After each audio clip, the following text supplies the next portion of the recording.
in the Republic of Ireland against Northern Ireland and to challenge them over state-sponsored terrorism there when those meetings finally take place.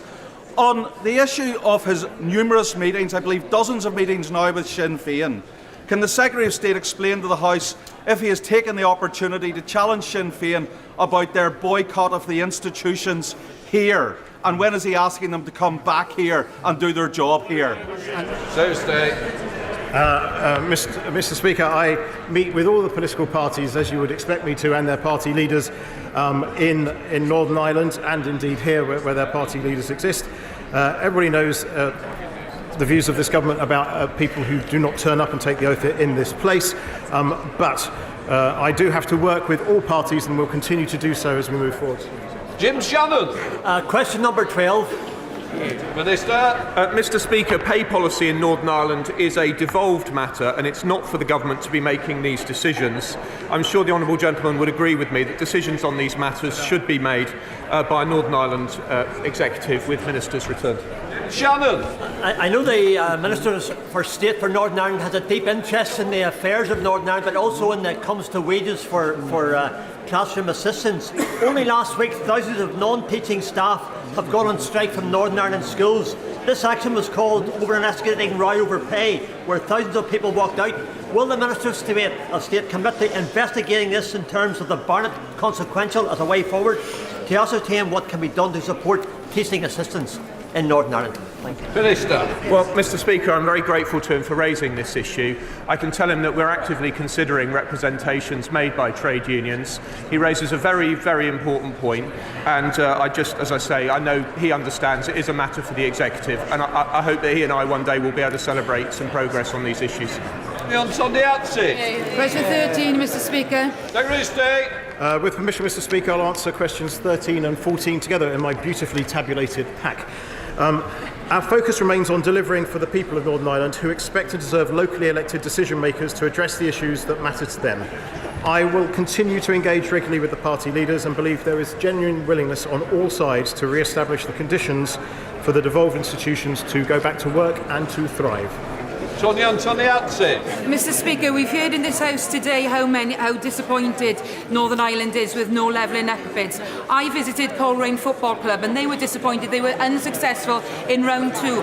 So can the Secretary of State tell me, is he confident that the restoration of power sharing is close because Northern Ireland simply cannot afford to lose out on even more money? I'm glad she went to Coleraine Football Club. I went there and had a wonderful experience with a great football team.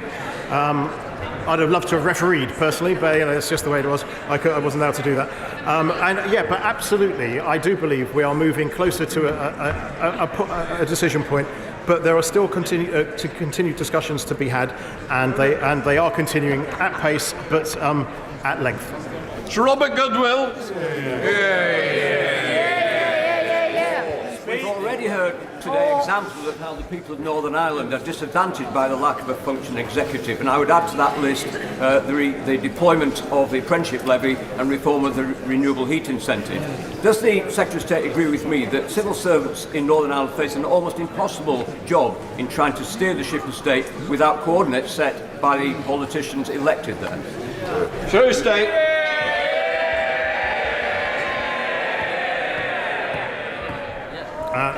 I thank the right honourable gentleman for his question and his obvious popularity in the House. I obviously agree with the right honourable gentleman. He is completely correct. There are a whole host of issues that actually do require elected ministers in Northern Ireland to take their place and take. But I'd like to place on record my thanks to the Northern Ireland Civil Service for the work they've been doing in such circumstances with the limited guidance we've given them, because they have been doing a sterling job on behalf of the people of Northern Ireland. We now come to Prime Minister's questions. Kirsten Oswald. Question 1, Mr. Speaker. Mr. Speaker, I know the thoughts of the whole House will be with the family and friends of the 4 teenagers who died in a car accident in North Wales. Mr. Speaker, I'm sure we'll touch on it later, but let me just say we welcome the agreement reached overnight for a humanitarian pause in Gaza. This is something that we have consistently pushed for and is a crucial step towards ending the nightmare for families of those taken hostage in Hamas's terror attack and also addressing the humanitarian crisis in Gaza. Mr. Speaker, this morning I had meetings with ministerial colleagues and others. In addition to my duties in this House, I shall have further such meetings later today. Justin Oswald. Thank you, Mr. Speaker. Today, his government will say that disabled people have a duty to work from home or lose their benefits, as if a suitable job of this kind is something that can be conjured up at will. It should be obvious to anyone that this kind of punitive policy isn't incentivising work, it's simply punishing disabled people who are already among the most marginalised in our community. So can the Prime Minister do his duty and tell us now how many of the 137,000 jobs on the DWP Find a Job website are roles which specify that you can work from home? Prime Minister. Well, Mr. Speaker, it wouldn't be right to preempt the Chancellor's autumn statement later, but let me just say this. I'm proud of this government's record in supporting those with disabilities. Mr. Speaker, not only have we closed the disability employment gap, not only have we increased the number of employers that are now disability confident, we're also making sure that we support those who are most vulnerable in our society, not least with the cost of living payments this year, which include £150 for all those on means-tested disability benefits. Andrew Jones. Thank you, Mr. Speaker. Does the Prime Minister agree that the measures taken to get us through the economic shocks caused by COVID and Putin's war were right for that time, but they are not the blueprint for the long-term successful economies of the future? It's innovation and skills and investment in these, such as the imminent rebuild of Harrogate College or the 12,000 local apprenticeships we've seen since 2010. These are our foundation, and not the fantasy fairy tale tens of billions of borrowing from the Labour Party. Well, Mr. Speaker, my honourable friend is right, and I'm proud that since 2010 we've created 5.5 million apprenticeships. And Mr. Speaker, that's the difference between us. We now know that the party opposite want to halve the number of apprenticeships if they were in office. Meanwhile, we want to make an apprentice education secretary. But my honourable friend is right. Labour's plans to borrow £28 billion a year would just push up inflation, interest rates and taxes, undermining all the progress that we've made on the economy. And it's only the Conservatives that will give people the opportunity to build wealthier, more secure lives for them and their families. Leader of the Opposition, Keir Starmer. Thank you, Mr. Speaker. Like the Prime Minister, I know the whole House will welcome the agreement reached overnight. We repeat our calls for Hamas to release all hostages immediately. This humanitarian pause must be used to get the hostages out safely, to tackle the urgent and unacceptable humanitarian catastrophe in Gaza, and to make progress to a full cessation of hostilities. Mr. Speaker, in recent years, the international community has treated the two-state solution as a slogan rather than a serious strategy. And that must now change. Like the Prime Minister, I'm sure I speak for everyone in the House in saying our hearts go out to the families and friends of the 4 young men from Shrewsbury who tragically lost their lives this week. It's a living nightmare for any parent, and I can hardly begin to imagine their loss. Mr. Speaker, this week the Prime Minister unveiled the latest version of his 5 pledges for the country. Let's hope he has more success with these than the last ones. Did he forget the NHS? Prime Minister. Well, Mr. Speaker, not only when I became Prime Minister, just weeks after becoming Prime Minister, we injected record funding into the NHS and in social care. We also unveiled the first ever long-term workforce plan in the NHS's 75-year history. But I'm pleased he mentioned the 5 pledges because, as he knows, 3 of them are economic, and on a day which we will focus on the economy, I'm pleased to report that we have indeed halved inflation, no thanks to the party opposite. We have indeed grown the economy, and we have indeed reduced debt. That's a Conservative government delivering for this country.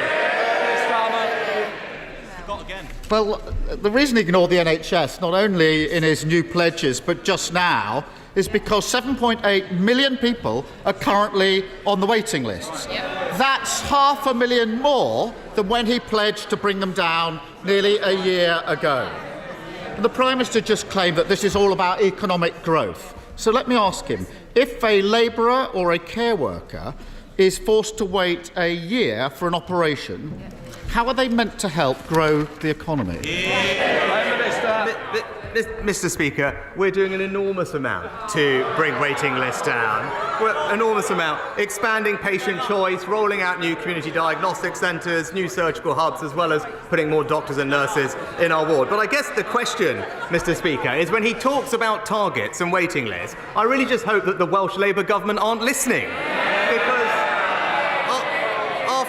after 25 years in power, they're missing every single one of his targets. Weren't they meant to be his blueprint?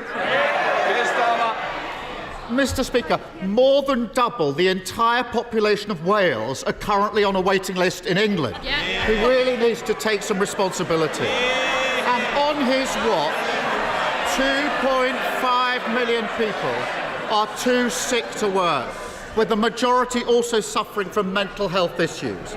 On top of his failures on waiting lists, can he tell us how many people are waiting for mental health treatment? Well, actually, Mr. Speaker, we've injected record sums to expand the number of mental health treatments in our country. But, Mr. Speaker, I talked about the practical things that we are doing with CDCs and surgical hubs. But he doesn't also seem to realise that the union action that he fails to condemn and that his members of parliament support from the picket lines have led to several 100,000 cancelled appointments, all making waiting lists worse. And he asked about Wales, but we can look at it. In Wales, over 70,000 people are waiting over 18 months for treatment, compared to in England, where thanks to our efforts, we have virtually eliminated 18 months wait. And that's the difference between us, Mr. Speaker. He wants to play politics, we get things done. So raising the waiting list by 500,000 is getting things done. He's through the looking glass, this one. I asked the Prime Minister how many people are waiting for mental health treatment. He knows the answer, he just doesn't want to give it. 1.2 million. 200,000 are children, some waiting nearly 2 years to be seen. Would the Prime Minister accept those kind of delays if it were one of his family or friends? Prime Minister. Well, Mr. Speaker, one of the key things we are doing to bring down waiting lists is to expand the access of patient choice. It's a very straightforward idea to make sure that patients can choose where they get treated, and that way we will bring down waiting lists for mental health and other treatments far faster. Now, the Labour Party's policy on this is a total and utter mess. First, he promised, in his words, to ban NHS use of the independent sector. Then he said he wants more use of the independent sector. His shadow health secretary agreed with that, but then the deputy leader said that she would end it. As ever, you simply don't know what they stand for, and you can't trust a word they say. As ever, no responsibility for the shocking state of the NHS. The truth is, the Prime Minister would not accept those waits for his family, and neither should anyone else. This morning, I spoke to an NHS nurse. For many months, Cam struggled to find time to see her 14-year-old son, Mikey, until he became seriously unwell. And now he hasn't been able to be in mainstream education for over a year. Mikey's mum is having to balance nursing with caring and being a parent. And this isn't a one-off. There are families up and down the country in exactly the same situation, working hard, trying to get through the cost of living crisis whilst desperately worried about relatives who can't get the treatment they need. How does he think they feel when they see the Prime Minister refusing to take responsibility and boasting that everything is fine? Mr. Speaker, we're doing absolutely everything we can to put money into the NHS to bring down the waiting list, because I do want families up and down the country to have access to the healthcare that they need. He's absolutely right, they do deserve it. But then it is incredibly galling, Mr. Speaker, to hear this from someone who, when there are strikes happening in our hospitals and people are being denied access to emergency medical care, not only does he not have the strength to condemn it, he refuses to back legislation that would guarantee all the families that he talked about that access. This is on his watch. It's his responsibility. 13 years in, and all he's got to offer is trying to blame the opposition for his failures. Over and over again. Mike's mum, I'll tell you what Mike's mum said to me this morning, shall I, if you're so interested to hear. She said, and I'm going to quote her, she said, whatever spin the government puts on it, you can't hide the reality for ordinary working people. That's her words. Worth reflecting on. Yes. Now, I'm glad that in recent years, real progress has been made in tackling the stigma surrounding mental health. But the fact remains that the suicide rate for 15 to 19-year-olds has doubled since 2010. And suicide is now the biggest killer of men under 45. And they're not just statistics. No. Every single one is a tragic loss to families and to friends. Politics has the ability to turn this around. It means tough choices. If we were to scrap tax loopholes, we could have thousands more staff, more support in our schools, more support in our communities. That would allow us to treat patients on time, getting them back to work, back to their families, and crucially, giving them their lives back. This is about mental health. That's Labour's plan. Will he back it? Prime Minister. Well, Mr. Speaker, it was this government that for the first time in the NHS's history ensured that it had a long-term workforce plan, providing it with record funding so that we can eliminate long waits, but also ensuring that it has the money that it needs to train record numbers of doctors and nurses, whilst radically reforming how they work to improve productivity, because the only way we will get everyone the treatment that they need is to make sure that the NHS has a fantastic staff that it needs, and it's this government that has put that in place. And we can look, because he talks about records, Mr. Speaker, because this is something that no government has done in the past. It's something I'm proud we've done. Labour's record on this issue is clear. It was a disastrous failure of workforce planning. And those weren't my words, Mr. Speaker. Those was the verdict of the Labour-chaired Health Select Committee. It was Labour that did not train the consultants that we would need now, that take 13, 14, 15 or years to train. And it's this government that is for the first time making sure that every family will finally have the doctors and nurses that they need. Thank you very much, Mr. Speaker. Access to housing that local people can afford is the biggest challenge we face in Cornwall. And whilst we need to build more houses, we need to ensure that they are available and affordable to local people and meet the needs of our rural and coastal communities. Now, local knowledge, particularly from elected representatives, is an important part in ensuring we achieve this. Yet the Leader of the Opposition has made clear that his intention is to ignore or override the views of local people in decisions on planning matters. Can the Prime Minister assure me and the people of Cornwall that under his government, the views of local communities will play a part in the planning process?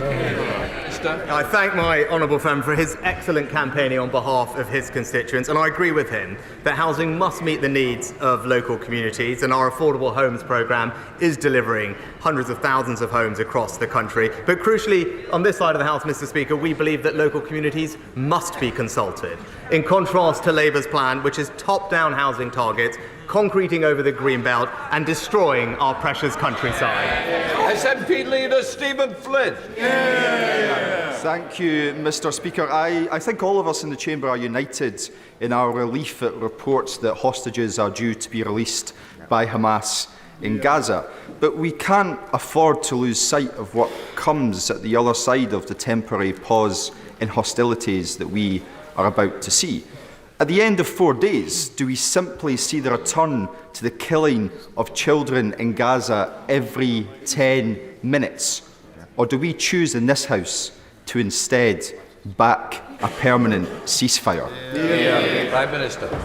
Well, Mr. Speaker, we do welcome the agreement reached overnight, and as I said, this is something that we have consistently pushed for and is a crucial first step as we try and resolve this situation and indeed the humanitarian crisis in Gaza. Of course, we want to see all hostages released as quickly as possible, including British nationals, and I would urge all parties involved to deliver the agreement in full. I would also like to put on record my thanks to Qatar for their important role, and we will continue to work with the United States and Israel to ensure the safe return of hostages and maximise the opportunity of this temporary pause to step up aid to suffering civilians in Gaza. It is something that we have pushed for, we've continued to do, and the UK is playing a leading role in delivering.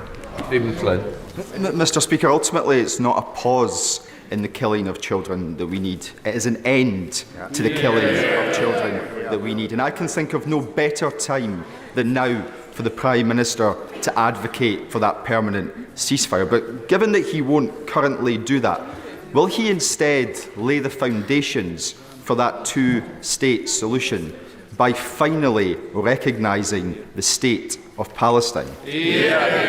Prime Minister. Mr. Speaker, actually what the agreement that has been reached demonstrates that it wasn't right to have a unilateral ceasefire, and what was right was to do, as we have done, consistently push for a pause that would allow not just for aid to reach people in Gaza who desperately need it, but also for hostages to be released. That is what we have pushed for, and I'm glad that that is now being delivered versus a unilateral ceasefire, which would have emboldened and strengthened Hamas. And our position on the Middle East peace process more broadly is clear. We do support a negotiated settlement leading to a safe and secure Israel living alongside a viable and sovereign Palestinian state. I've spoken to President Abbas and met with him to discuss this issue, and we are clear about strengthening the Palestinian Authority and reinvigorating efforts to find a two-state solution. And our long-standing position is that we would recognise the state of Palestine when it best serves the interests of peace.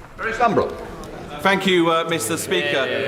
Can I welcome the Prime Minister's Network North project, which will see the full £1.7 billion put into the Midlands Rail Hub, which will reopen the central platforms at Kings Norton train station, which have been derelict for so long. And can I ask him to bring forward the cash so we can increase capacity on the line and improve journey times? And can he look at my campaign to extend the new Camp Hill line to Longbridge, which will open up access to the new Longbridge Business Park, which he visited earlier in the year, which will be bringing back manufacturing jobs to Longbridge for the first time since MG collapsed in 2005.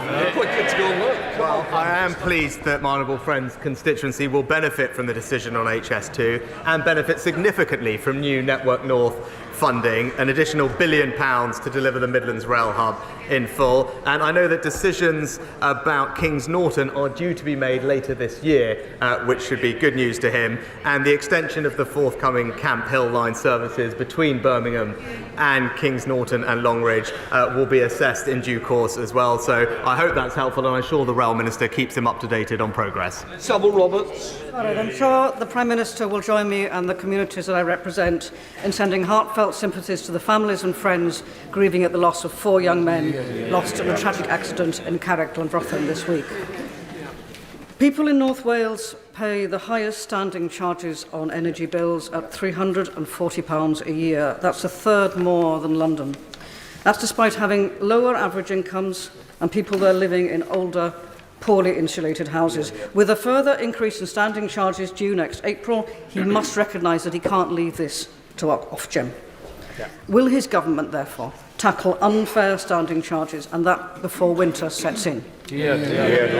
Mr. Speaker, we have provided an extraordinary package of support for households across the country to help with energy bills, totalling almost £100 billion over the past year or two. The Ofgem price cap has also fallen to around £1,800 currently, and our price guarantee will remain in place till spring of next year, which will provide further protection for families. But crucially, the Chancellor announced previously that we have removed the premium paid by households using prepayment meters until the EPG ends, bringing their costs into line with those paid by comparable direct debit customers, and we continue to provide considerable support for vulnerable families throughout the winter with their energy bills. Liam Fox. Thank you, Mr. Speaker. Setting strategic aims for the Middle East requires us to be precise about the terms we use, and that includes the word peace. Peace is not just the absence of war or conflict, but the freedom from the fear of conflict or oppression or terror. Peace requires mutual respect, freedom from persecution, and living without fear of destitution. It comes with self-determination and liberation from arbitrary justice. It needs hope, and dignity and enforceable rights. Does my right honourable friend agree that only when all the people of the Middle East can achieve all of these things can any of us talk about having achieved peace? Well, I agree wholeheartedly with my right honourable friend and thank him for what he says. And I know his advice will continue to be of value to the government as we find a way for a peaceful, more secure future for everyone living in the region. Patricia Gibson. Thank you, Mr. Speaker. The Scottish surcharge on energy, according to Ofgem, means that people in Scotland pay 50% more in standing charges than Londoners, despite exporting 3.2 million hours of electricity to England in the last 2 months alone. Meanwhile, Scottish green energy producers pay higher charges than English power companies to connect to the grid. Does the Prime Minister think that this is fair to Scotland's consumers and businesses? Mr. Speaker, I refer to my previous answer about the considerable support that we're providing to families across the United Kingdom with their energy bills. And actually, what would be good, she mentioned Scottish businesses, what would be good is if the SNP realised that they should support the 200,000 people employed in Scotland's North Sea oil and gas industry. Kevin Foster. Thank you, Mr. Speaker. The latest film from Torquay's Unleashed Theatre Company, 3 Steps, outlines the impact of homelessness. What further steps does the government plan to take in order to ensure everyone has a place of their own? Prime Minister. I thank my honourable friend for highlighting the important work of his local theatre company, Unleashed, and I wish them well in their future endeavours.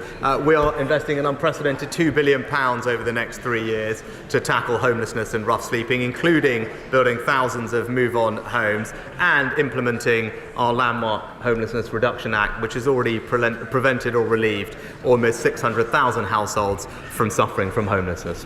Let's Cunningham. Thank you very much, Mr. Speaker. Why are 34% of children in my constituency living in poverty? Prime Minister. Mr.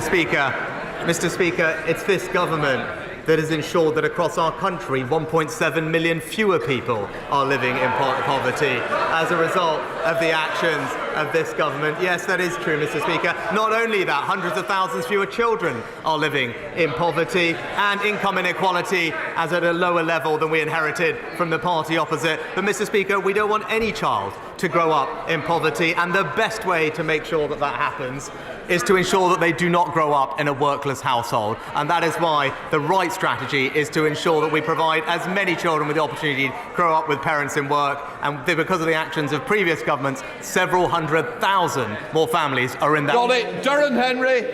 Thank you, Mr. Speaker. I have a question about apprenticeships. It is vital that individuals of any age can train and retrain for good local jobs, further education and skills opportunities that are available. So will the Prime Minister work with me in my campaign to establish an apprenticeship hub in Broxton?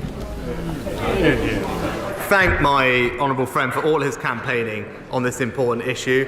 We've delivered over 9,000 apprenticeships in his constituency, of great local businesses, including some that I visited as Chancellor, like Hair and Beauty from memory. But while we continue to invest in apprenticeships, we know the party opposite now want to halve that number, and that is the difference between us. Whilst on this side of the House we want to give people a hand up, all Labour want to do is keep them in their place.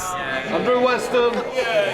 Thank you, Mr. Speaker. With 316 arrivals by small boat this week, last week's Supreme Court ruling on Rwanda has left this government's lack of a compassionate and functioning asylum system totally exposed, with refugees suffering as a result and chaos at our borders. So could I ask the Prime Minister, yes or no, does he now intend to disapply human rights laws in order to continue wasting time and money on this cruel and discredited gimmick?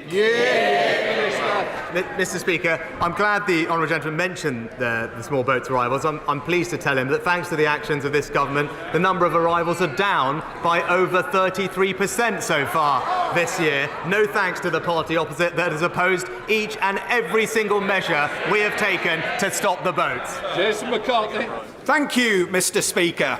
Whilst the Labour leadership at Kirklees Council are looking to close Colne Valley Leisure Centre, hike up car parking charges and being criticised by their auditors for the way in which they manage their resources, there has been lots of good news for my bit of Yorkshire this week. £64 million of levelling up cash for Huddersfield Market and the Penistone rail line upgrade and the West Yorkshire Investment Zone, focusing on the National Health Innovation Campus at the University of Huddersfield. Will the Prime Minister continue to invest in West Yorkshire and come and see some of these fantastic... Prime Minister! Well, Mr. Speaker, what great news. What great news. I was delighted to hear that the third investment zone was announced in West Yorkshire and indeed money for the Penistone Line rail upgrade and regeneration funding for Huddersfield Open Market. My honourable friend is right though. While the Labour-run Kirklees Council is not investing in closing things, it's this Conservative government that is backing communities across the north.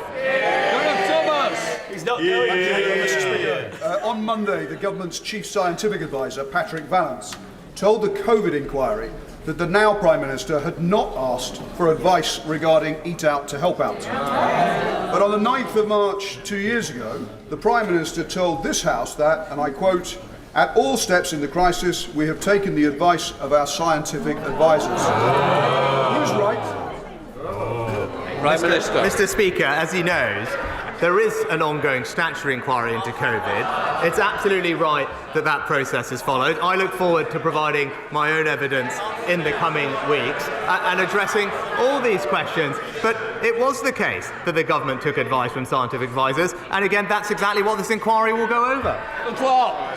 Mr. Speaker, since I recently shared my own experience of birth trauma in this chamber, I've been inundated with mums writing to me from across the UK to share their stories. I received a concerning email last week from a Staffordshire mother who'd like me to raise her concerns about Royal Stoke University Hospital.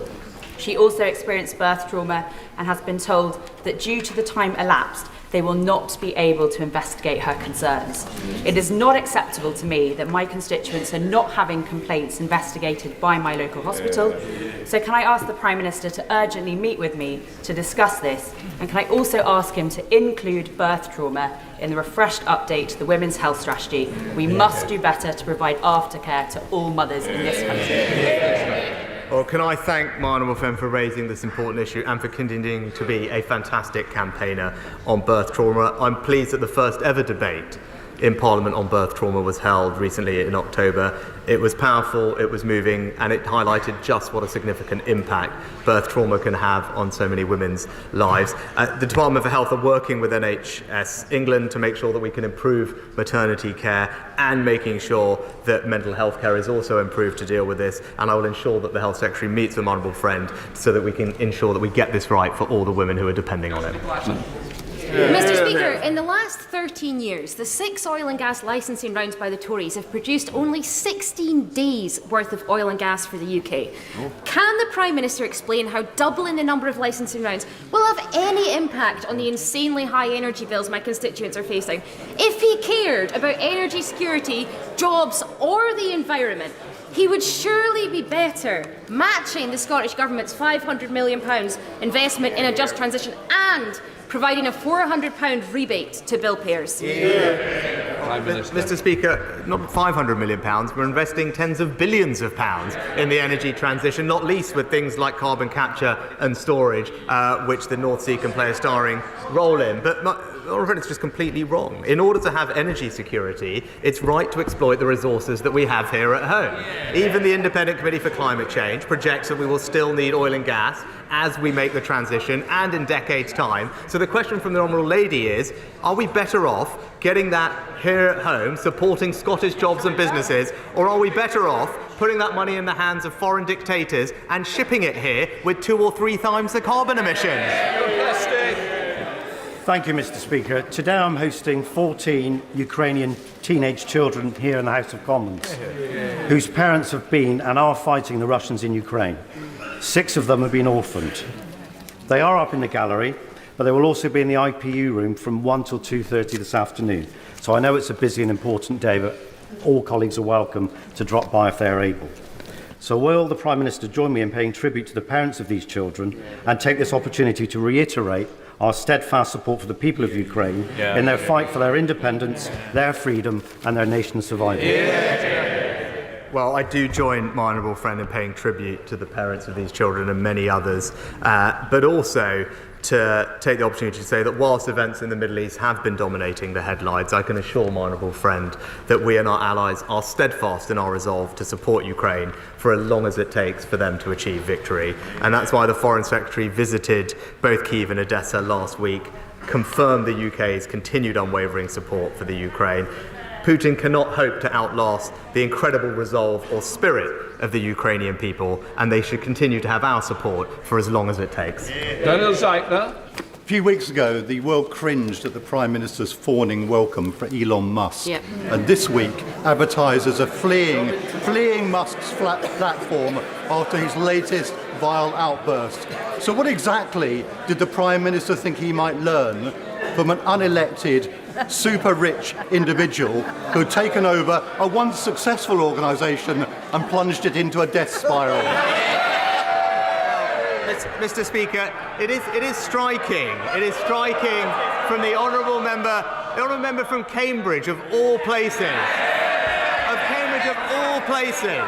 to absolutely not understand the importance of technology sectors and companies to the growth of our economy. Absolutely extraordinary. It actually illustrates everything that is wrong with Labour's approach to our economy, Mr. Speaker. What the rest of the world saw was the UK playing a lead in defining the regulations and approach to a technology that is going to transform how we live. It was a great example of the UK leading the way, an enormous tribute to our incredible entrepreneurs and businesses, many of which are being poorly represented by him and his constituents.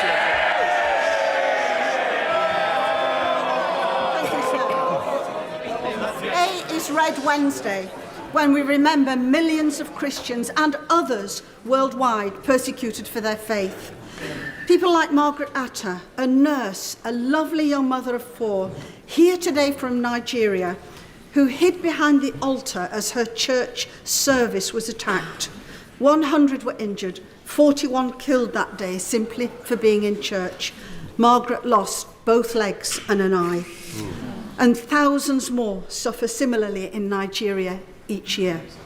So does the Prime Minister agree that the best way we could honour Red Wednesday today is to commit to quickly implementing the good words of the new International Development White Paper published yesterday to ensure UK development policies going forward are inclusive of those marginalised for their religion or beliefs? Prime Minister. Can I thank my honourable friend for her continuing dedication as my special envoy for this vital issue. Red Wednesday is an important moment to demonstrate our solidarity with Christians and all those persecuted around the world for their religion or belief. And marking this event annually was just one of the recommendations in the Bishop's report. And I'm pleased that today we will light up FCDO buildings in the UK in red in support. And I'm also pleased to say that we've taken forward all 22 recommendations in a way that we believe is making a real change for those persecuted for their religion or belief. That completes Prime Minister's questions. Before I call the Chancellor, it may help the House if I set out how proceedings on the autumn statement will unfold. Once the Chancellor has delivered his statement, copies of the resolutions relating to the statement will be made available in the Vote Office and online. I will then call the Shadow Chancellor and other honourable members to ask questions. This will follow the usual pattern for a ministerial statement. At the end of questions on the statement, the Chancellor will be called to move a motion under Section 5 of the Provisional Collection of Taxes Act 1968. The question on this motion must be put without debate. We will then proceed to do the debate on the autumn statement resolutions. A minister will move the first of the resolutions and open the debate. Debate will take place over 3 days, concluding on Monday. At the end of the debate on Monday, the question on the first of the resolutions will be disposed of, and the questions on the remaining resolutions will then be taken formally without further debate. I now call the Chancellor to make the autumn statement. Chairman. Mr. Speaker, I come today with good news. It's my wife's birthday, and unlike me, she's looking younger every year. I turn to the statement.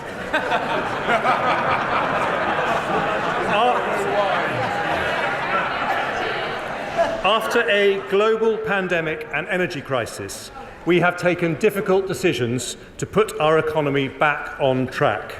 We've supported families with rising bills, cut borrowing and halved inflation. Rather than a recession, the economy has grown.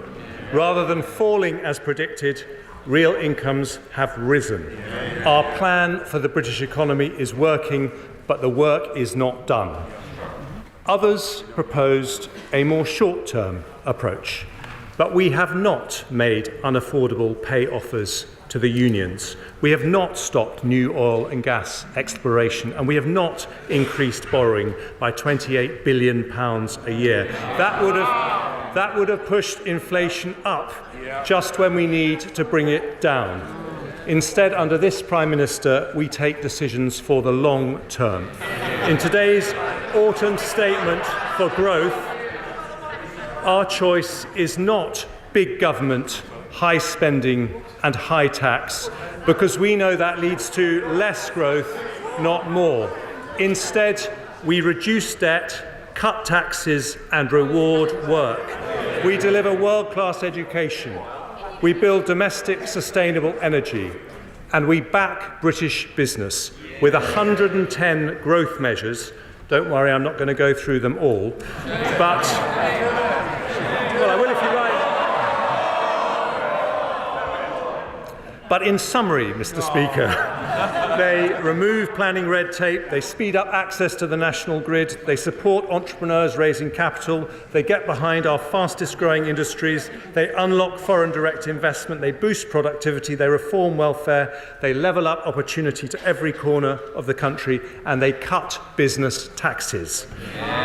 The Office for Budget Responsibility say that the combined impact of these measures will raise business investment, get more people into work, reduce inflation next year and increase GDP. But Conservatives also know that a dynamic economy depends on the energy and enterprise of people more than any diktats or decisions by ministers. So today's measures do not just remove barriers to investment, they reward effort and work. And I'll go through the measures in three parts. In the first, I'll use updated OBR forecasts to show the progress we're making against the Prime Minister's economic priorities. The second part sets out growth measures to back British business. Finally, I conclude with measures to make work pay. Before I start with the forecasts, I want to express my horror at the murderous attack on Israeli citizens on October the 7th and the subsequent loss of life on both sides. I will remember for the rest of my life, as I know many other honourable members will, being taken to Auschwitz by Rabbi Barry Marcus and the remarkable Holocaust Educational Trust. But I'm deeply concerned about the rise of anti-Semitism in our country. So I'm announcing up to £7 million over the next 3 years for organisations like the Holocaust Education Trust to tackle anti-Semitism in schools and universities. I will also repeat the £3 million uplift to the Community Security Trust. When it comes to anti-Semitism and all forms of racism, we must never allow the clock to be turned back. I now move on to the OBR's economic and fiscal forecasts, and I thank Richard Hughes and his team for their sterling work in preparing them. Three of my right honourable friend, the Prime Minister's 5 pledges at the start of the year were economic: to halve inflation, grow the economy and reduce debt. Today I can report to the House that we are delivering on all 3. Let's start with inflation. Now, the Shadow Chancellor didn't mention it in her conference speech. My conference speech was before hers, so all she had to do was a bit of copying and pasting, which I've heard she's good at.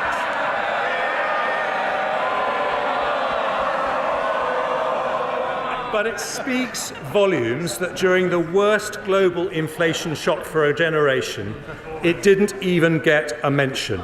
Well, if controlling inflation isn't a priority for Labour, it is for us. When the Prime Minister and I took office, inflation was 11.1%. Last week it fell to 4.6%. We promised to halve inflation and we have halved it.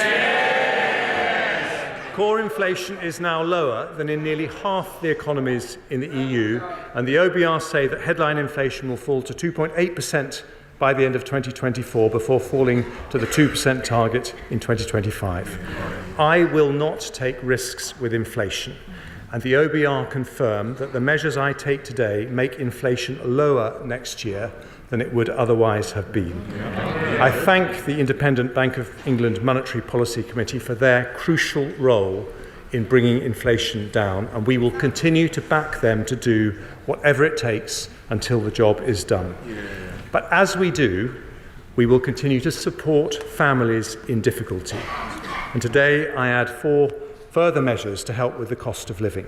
Firstly, for those on the lowest incomes, I understand the concerns some have about the effect on work incentives of matching benefit increases to inflation. I know there's been some speculation that we would increase benefits next year by the lower October figure for inflation. But cost of living pressures remain at their most acute for the poorest families. So instead, the government has decided to increase universal credit and other benefits from next April by 6.7% in line with September's inflation figure, an average increase of £470 for 5.5 million households next year. Vital support to those on the very lowest incomes from a compassionate Conservative government. Second, because rent can constitute more than half the living costs of private renters on the lowest incomes, I've listened closely to many colleagues, as well as the Institute for Fiscal Studies, the Resolution Foundation, Citizens Advice UK, and the Joseph Rowntree Foundation, who said that unfreezing the local housing allowance was an urgent priority. I will therefore increase the local housing allowance rate to the 30th percentile of local market rents. This will give 1.6 million households an average of £800 of support next year. Third, although I'm going to increase duty on hand-rolling tobacco by an additional 10% above the tobacco duty escalator, I know that for many people, going to the pub has become more expensive. I've listened closely to the persuasive arguments on alcohol duties from my honourable friend for Murray and my right honourable friend for Dumfriesshire, Clydesdale and Tweedsdale, fierce champions of the Scotch whisky industry. I've also listened to defenders of the great British pint, such as my right honourable friends for the Vale of Glamorgan and Buckingham, in my own constituency to Councillor Jane Austen, who is a big supporter of the Jolly Farmer pub in Bramley, and indeed to the Sun newspaper.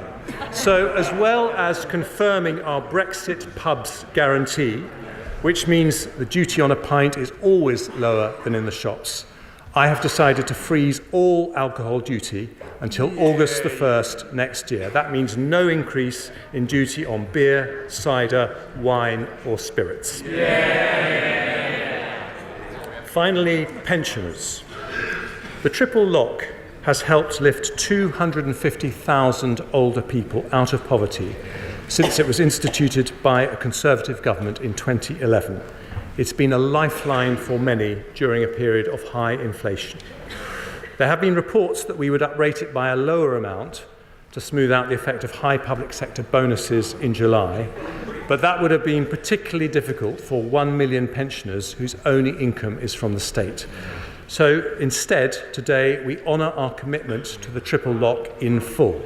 From April 24, we will increase the full new state pension by 8.5% to £221.20 a week, worth up to £900 more a year.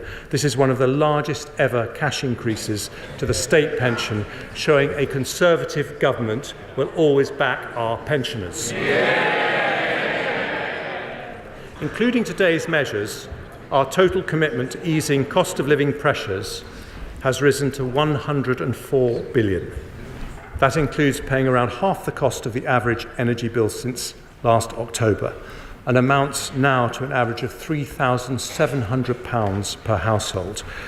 We are able to do that only because we reduced the deficit by 80% ahead of the pandemic, which the party opposite might reflect on, having opposed us every step of the way. Next, I turn to my Right Honourable friend, the Prime Minister's pledge to reduce debt. Before I took difficult decisions in last year's autumn statement, debt was predicted to rise to almost 100% of GDP by the end of the forecast. Since then, the economy has outperformed expectations, and I've taken difficult decisions to reduce borrowing. As a result, headline debt is now predicted to be 94% of GDP by the end of the forecast. The OBR today forecast underlying debt will be 91.6% of GDP next year, 92.7% in 24-5, 93.2% in 26-7, before declining in the final 2 years of the forecast to 92.8% in 28-29. That is lower in every year compared to forecasts in the spring. We therefore meet our fiscal rule to have underlying debt falling as a percentage of GDP in the final year of the forecast, with double the headroom compared to the OBR's March forecast. And we will continue to have the second lowest government debt in the G7, lower than the United States, Canada, France, Italy or Japan. I turn to borrowing. The Right Honourable lady opposite said when it comes to borrowing, she will take it up to £28 billion a year. Take it up, Mr. Speaker. Indeed, she has opposed every decision we have made to reduce our borrowing. But, Mr. Speaker, this side of the House will bring borrowing down because, as the late Lord Lawson said, borrowing is just a deferred tax on future generations. Now, I see the Leader of the Opposition shaking his head. In fact, we do have something in common. Both he and I wanted to make a Jeremy Prime Minister.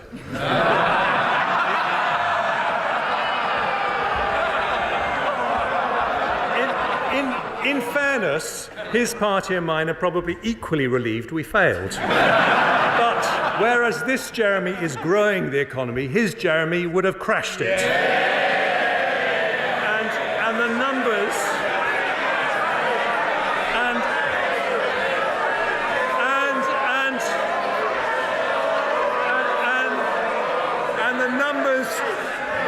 And the numbers show the contrast. According to the OBR, borrowing is lower this year and next, and on average across the forecast by 0.7 billion every year compared to the spring budget forecast. It falls from 4.5% of GDP in 23-4 to 3%, 2.7%, 2.3%, 1.6% and 1.1% in 28-29. That means we also meet our second fiscal rule, that public sector borrowing must be below 3% of GDP, not just by the final year, but in almost every year of the forecast. Some of this improvement is from higher tax receipts from a stronger economy, but we also maintain a disciplined approach to public spending. As I set out in the spring budget, resource spending will increase by 1% a year from 25.6 in real terms, and we are sustaining the record 2020 increase in capital spending in cash terms until the end of the forecast. Within this, we will meet our NATO commitment to spend 2% of GDP on defence, critical at a time of global threats to the international order, most notably from Putin's evil war in Ukraine. We also support a group of people to whom we owe our freedom, our brave veterans.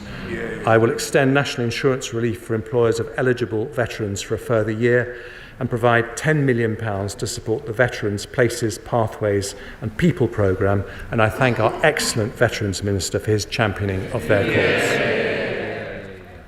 We have shown that we are prepared to increase funding for vital public services, with record numbers of police officers, doctors, nurses and teachers.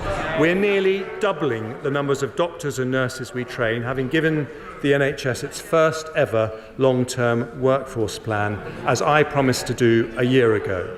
We're also tackling the biggest single preventable cause of mortality the NHS has to deal with by bringing forward plans for a smoke-free generation. But alongside extra funding and support, we need to see reform. We need a more productive state, not a bigger state. And that is why I want the public sector to increase productivity growth by at least 0.5% a year, the level at which the size of our state starts to reduce as a proportion of GDP. I've already announced plans to cap and reduce the size of the civil service to pre-pandemic levels. Today, I pay tribute to my friend, the former Chief Secretary of the Treasury, the Right Honourable Member for Salisbury, who started our brilliant public sector productivity programme. It will now be pursued by his formidable successor, the Right Honourable Member for Sevenoaks, who has already been with me to meet police, fire and ambulance personnel to understand why bureaucracy is holding them back. And through this vital work, we will ensure that over time, the growth in public spending is lower than the growth in the economy, whilst always protecting the services the public value.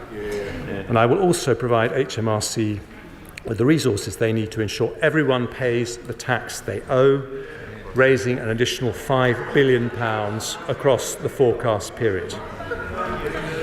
My right honourable friend also promised to grow the economy.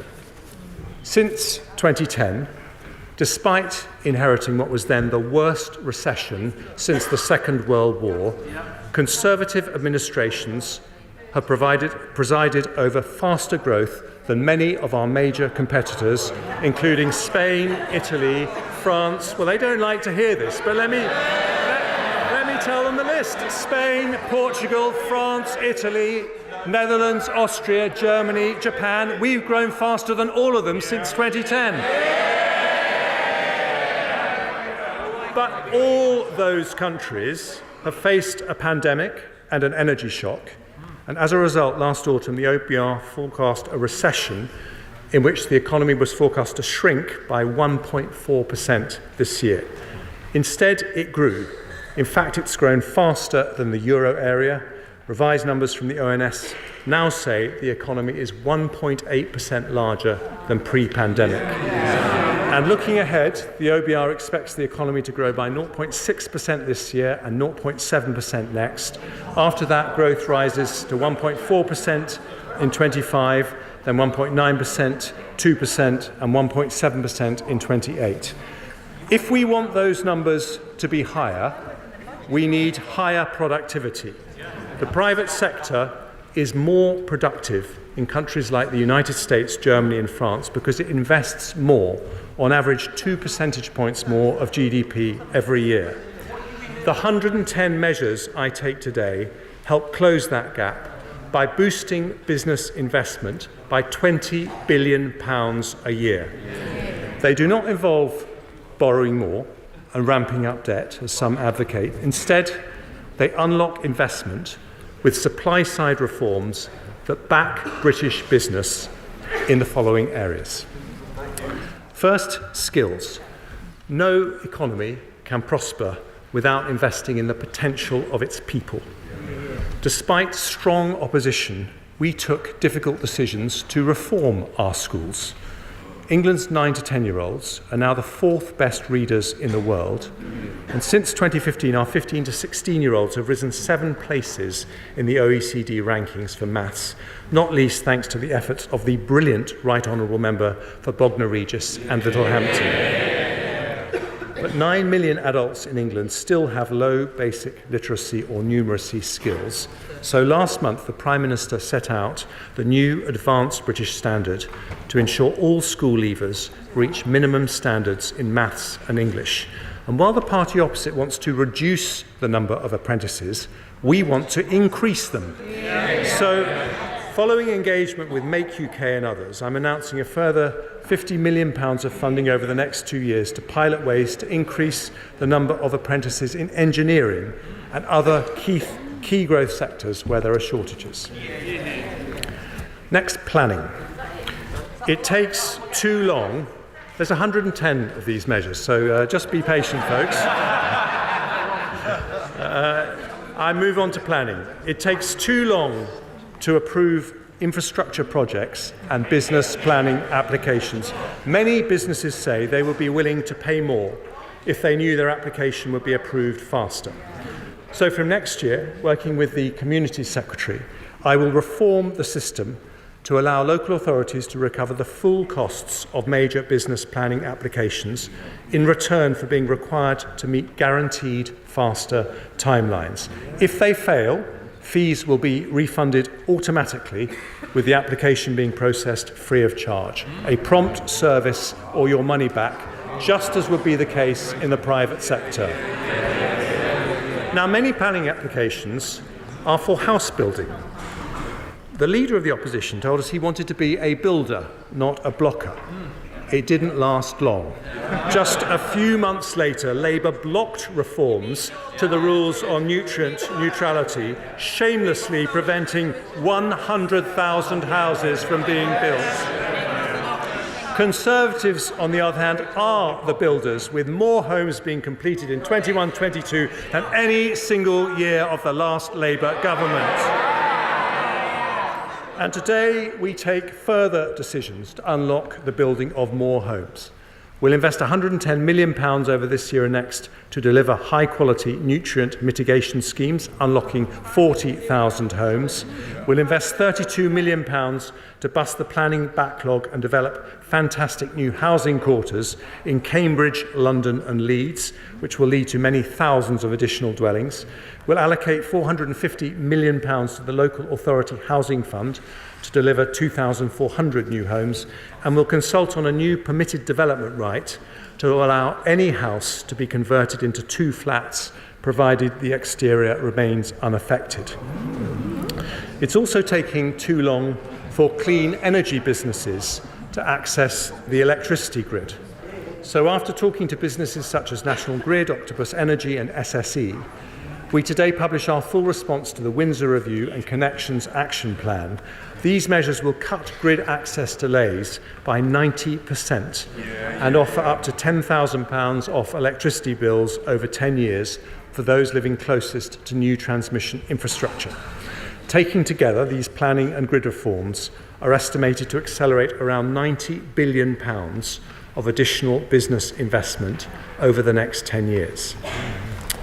Next, foreign direct investment. I'm extremely grateful to Lord Harrington for his excellent report on how to increase foreign direct investment. We accept all his headline recommendations, and in particular will put in place a concierge service for large international investors, modelled on the best such services offered by our competitors, and will increase funding for the Office for Investment to deliver it. I now turn to reforms to pension funds that will increase the flow of capital going to our most promising growth companies in a way that also improves outcomes for savers. I'll take forward my Mansion House reforms, starting with measures to consolidate the industry. By 2030, the majority of workplace DC savers will have their pension pots managed in schemes over 30 billion, and by 2040, all local government pension funds will be invested in pools of 200 billion or more. I'll support the establishment of investment vehicles for pension funds to use, including through the LIFTS competition, a new growth fund run by the British Business Bank, and opening the PPF as an investment vehicle for smaller DB pension schemes. I will also consult on giving savers a legal right to require a new employer to pay pension contributions into their existing pension pot if they choose, meaning people can move to having one pension pot for life.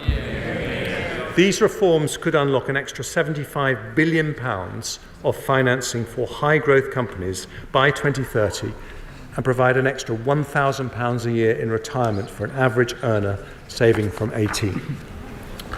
Alongside this, I'm also proposing further capital market reforms to boost the attractiveness of our markets and make sure the UK remains one of the most attractive places to start, grow and list a company. And as part of this, I will explore options for a NatWest retail share offer in the next 12 months, subject to market conditions and achieving value for money. It's time to get SID investing again. Next, I move on to measures to support our most innovative industries. In the last decade, under Conservatives, we have grown to become the third largest technology sector in the world, double the size of Germany, 3 times the size of France, the biggest life science industry in Europe, Europe's third largest generator of renewable electricity after Germany and Norway, and the 8th largest manufacturer in the world. When it comes to tech, we know that AI will be at the heart of any future growth. I want to make sure our universities, scientists, and startups can access the compute power they need. So, building on the success of the supercomputing centres in Edinburgh and Bristol, I'll invest a further £500 million over the next 2 years to fund further innovation centres to help make us an AI powerhouse. Our creative industries already support Europe's largest film and TV sector. This year's all-Californian blockbuster Barbie was filmed in the constituency of the Honourable Member for Watford, where, of course, the sun always shines. I know that even more could be invested in visual effects if we increase the generosity of the film and high-end TV tax credits, so I'll today launch a call for evidence on how to make that happen.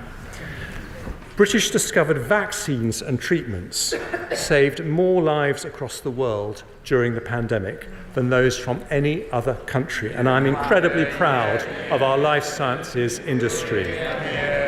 To further support research and development, I'm creating a new simplified R&D tax relief, combining the existing R&D expenditure credit and SME schemes.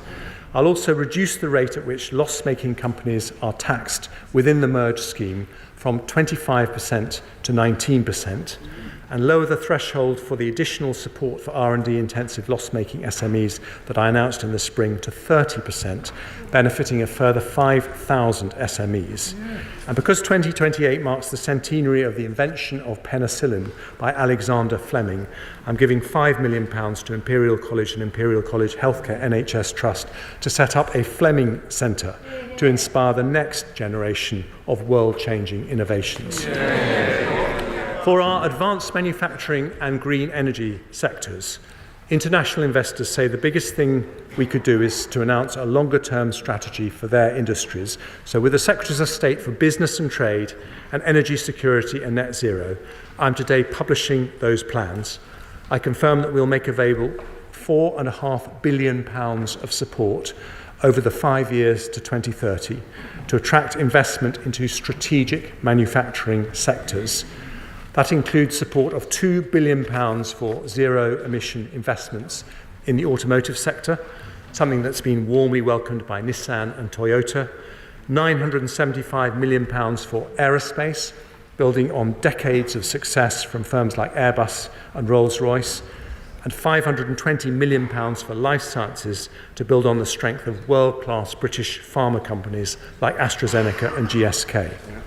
We'll also provide £960 million for the new Green Industries Growth Accelerator focused on offshore wind, electricity networks, nuclear, CCUS and hydrogen. These targeted investments will ensure the UK remains competitive in sectors where we're already leaders and innovative in sectors where we're not. And taken together across our fastest growing innovation sectors, this support will attract an estimated £2 billion of additional investment every year over the next decade. One of the reasons we support our manufacturing and clean energy sectors is they help to level up growth across the United Kingdom. So I now turn to further levelling up measures. In the spring, I announced we'd deliver 12 new investment zones, 12 mini Canary Wharfs, where government, industry and research institutes collaborate across the UK. Since then, the Exchequer Secretary, the Honourable Member for Grantham and Stamford, has done outstanding work across government to bring this vision to fruition. Following tenacious representations by the Honourable Member for Innis Mon, without whom a mention would mean that no Chancellor's speech was complete, and representations from the unstoppable Mayor of Tees Valley, I have today decided to extend the financial incentives for investment zones and the tax reliefs for free ports from 5 years to 10 years. I will also set up a £150 million investment opportunity fund to catalyse investment into the programme. Now, on Monday, I confirmed a new investment zone in West Yorkshire. Today, having listened to representations from the West Midlands Salesman-in-Chief Andy Street, as well as the Honourable Member for Mansfield and the Honourable Member for Bury North, I am announcing 3 further investment zones focused on advanced manufacturing in the West Midlands, East Midlands and Greater Manchester. Together, local partners expect these will help catalyse over £3 billion of private investment and 65,000 new jobs. And having listened to the Honourable Member for Wrexham and the Honourable Member for Clwyd South, I can announce a second investment zone in Wales in the fantastic region of Wrexham and Flintshire, which I will visit tomorrow. We're publishing new devolution deals with 4 areas, including Hull and East Yorkshire, and offering devolved powers to even more county areas.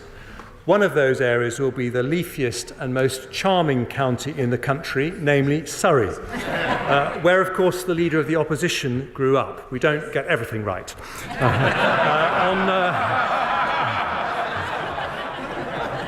On Monday, we saw the announcement of £1 billion of funding through round 3 of the Levelling Up Fund, supporting projects following the campaigning efforts of the members for Keighley, Dewsbury, Doncaster, Scunthorpe, and, of course, Mr. Speaker, Chorley. I can also confirm that we will proceed with over £50 million of funding for high-quality regeneration projects in communities such as Bolsover, Monmouthshire, Warrington and Eden Valley, all of which have particularly effective local MPs as their champions.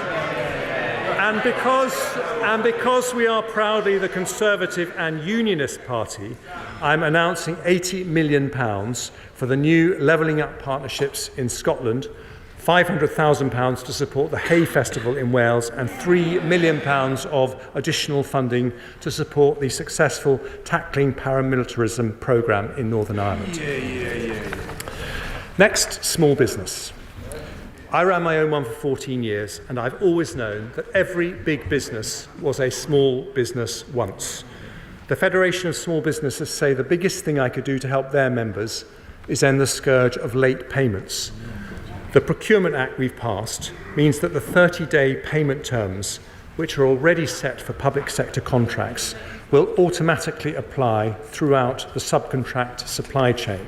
But from April 24, I'll also introduce a condition that any company bidding for large government contracts should demonstrate they pay their own invoices within an average of 55 days, which will reduce progressively to 30 days.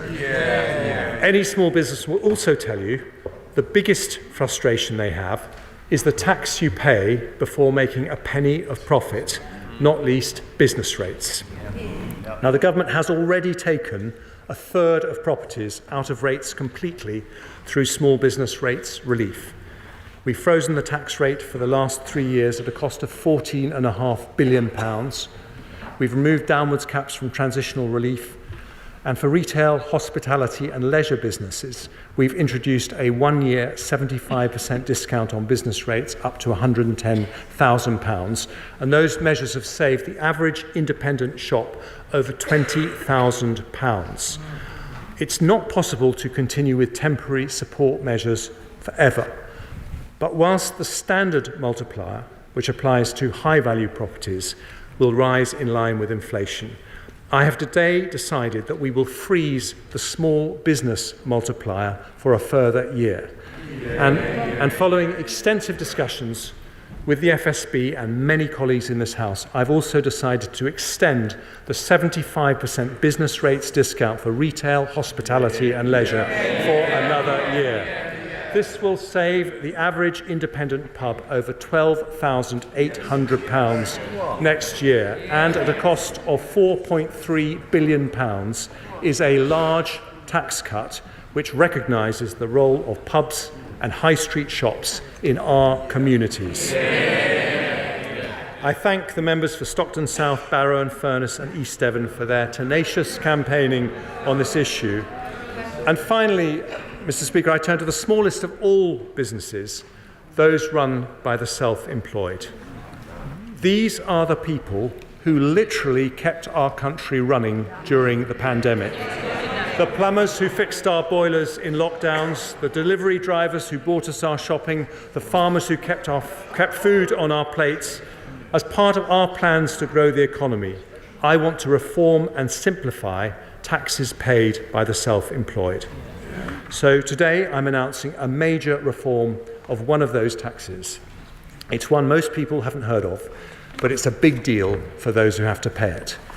Class 2 national insurance is a flat rate compulsory charge, currently £3.45 a week, paid by self-employed people earning more than $12,570, which gives state pension entitlement. Today, after careful consideration and in recognition of the contribution made by self-employed people to our country, I can announce that we are abolishing Class 2 national insurance altogether, saving the average self-employed person £192 a year. Access to entitlements and credits will be maintained in full, and those who choose to pay voluntarily will still be able to do so. But this change simplifies and cuts tax for nearly 2 million self-employed people, whilst protecting the interest of those on the lowest pay. And because we value their work, I'm taking one further step for the self-employed. They also pay Class 4 national insurance at 9% on all earnings between $12,570 and $50,270. Today, I've decided to cut that tax by 1 percentage point to 8% from April. Taken together with the abolition of the compulsory Class 2 charge, these reforms will save around 2 million self-employed people an average of £350 a year from April. Mr. Speaker, we're backing small business by freezing their business rates, extending retail, hospitality and leisure relief, abolishing compulsory Class 2 national insurance payments and reducing Class 4 national insurance by 1 percentage point in today's autumn statement for growth. Small businesses work so hard for us, and a Conservative government today is working hard for them. I turn now to my final measure to back British business, Mr. Speaker. As I said, since 2010, we have seen the second highest growth in investment of any G7 country. However, if we're to raise productivity, we need to increase business investment further. In 2021, my right honourable friend, the Prime Minister, introduced the super deduction for large businesses to further stimulate business investment. And this spring I introduced full expensing for 3 years. This means that for every £1 million a company invests, they get £250,000 off their tax bill in the very same year. The CBI, Make UK, the BCC, Energy UK and 200 other business leaders from companies including BT Openreach, Siemens and Bosch have said that making this measure permanent would be the single most transformational thing I could do for business investment and growth. The Centre for Policy Studies say it would maximise business investment, boost productivity and deliver higher levels of GDP. But because it costs £11 billion a year, I made clear that I would only do so when it was affordable. Well, with inflation halved, borrowing down and debt falling, today I deliver on that promise. I will today make full expensing permanent. That is the largest business tax cut in modern British history. It means we have not just the lowest headline corporation tax rate in the G7, but its most generous capital allowances. The OBR say this will increase annual investment by around £3 billion a year and a total of £14 billion over the forecast period. We know on this side of the House the way to back British business is not to borrow more or subsidise more, but to increase the incentives to invest. And we do that today by introducing one of the most generous tax reliefs anywhere in the world, a huge boost to British competitiveness in an autumn statement for growth. Skills, planning, infrastructure reform, pension fund reform, support for innovation industries, levelling up, backing small businesses, and full expensing. Under Labour, business investment was 9.3% of GDP in real terms. Since 2010, it's been 9.8% of GDP. But today we go further because taken together, the overall impact of today's growth measures will be to increase business investment in the UK economy by around £20 billion a year within the decade, nearly 1% of GDP at today's level. This is the biggest ever boost for business investment in modern times, a decisive step towards closing the productivity gap with other major economies, and the most effective way we can raise wages and living standards for every family in the country. Now, as well as backing business, Conservatives know you need to back the people without whose effort no business can succeed. The entrepreneur taking risks, the builder working weekends, the nurse working nights, and the job seeker leaving benefits behind. I therefore conclude with 3 further supply-side reforms designed to improve the incentives to work in a modern, dynamic economy. And I begin with welfare, and I want to start by thanking the outstanding Work and Pensions Secretary for his help in developing these reforms. He builds on the work of my right honourable friend for Chingford and Woodford Green, who introduced universal credit. Those reforms helped reduce unemployment, which has fallen by over 1 million, but to their shame, the party opposite voted against them 30 times. Because they think compassion is about giving money, we think it's about giving opportunity. But post-pandemic, we still have over 7 million adults of working age, excluding students, who are not working, despite 1 million vacancies in the economy. Many can and want to work, but our system makes that too hard. In the spring budget, I announced 30 hours of free childcare for working parents of 1 to 2-year-olds. That plan, still opposed by the party opposite, starts rolling out in April. It will help tens of thousands of parents return to work without having to worry about damaging their career prospects. Today we focus on helping those with sickness or disability and the long-term unemployed. Every year, we sign off over 100,000 people onto benefits with no requirement to look for work because of sickness or disability. That waste of potential is wrong economically and wrong morally. So with the Secretary of State for Work and Pensions, last week I announced our Back to Work plan. We will reform the fit note process so that treatment rather than time off becomes the default. We'll reform the work capability assessment to reflect greater flexibility and availability of home working after the pandemic. And we'll spend £1.3 billion over the next 5 years to help nearly 700,000 people with health conditions find jobs. Over 180,000 more people will be helped through the Universal Support Programme, and nearly 500,000 more people will be offered treatment for mental health conditions and employment support. Over the forecast period, the OBR judged these measures will more than halve the flow of people who are signed off work with no work search requirements. At the same time, we'll provide a further £1.3 billion of funding to offer extra help to the 300,000 people who've been unemployed for over a year without any sickness or disability. But we will ask for something in return. If after 18 months of intensive support, job seekers have not found a job, we'll roll out a programme requiring them to take part in mandatory work placement to increase their skills and improve their employability.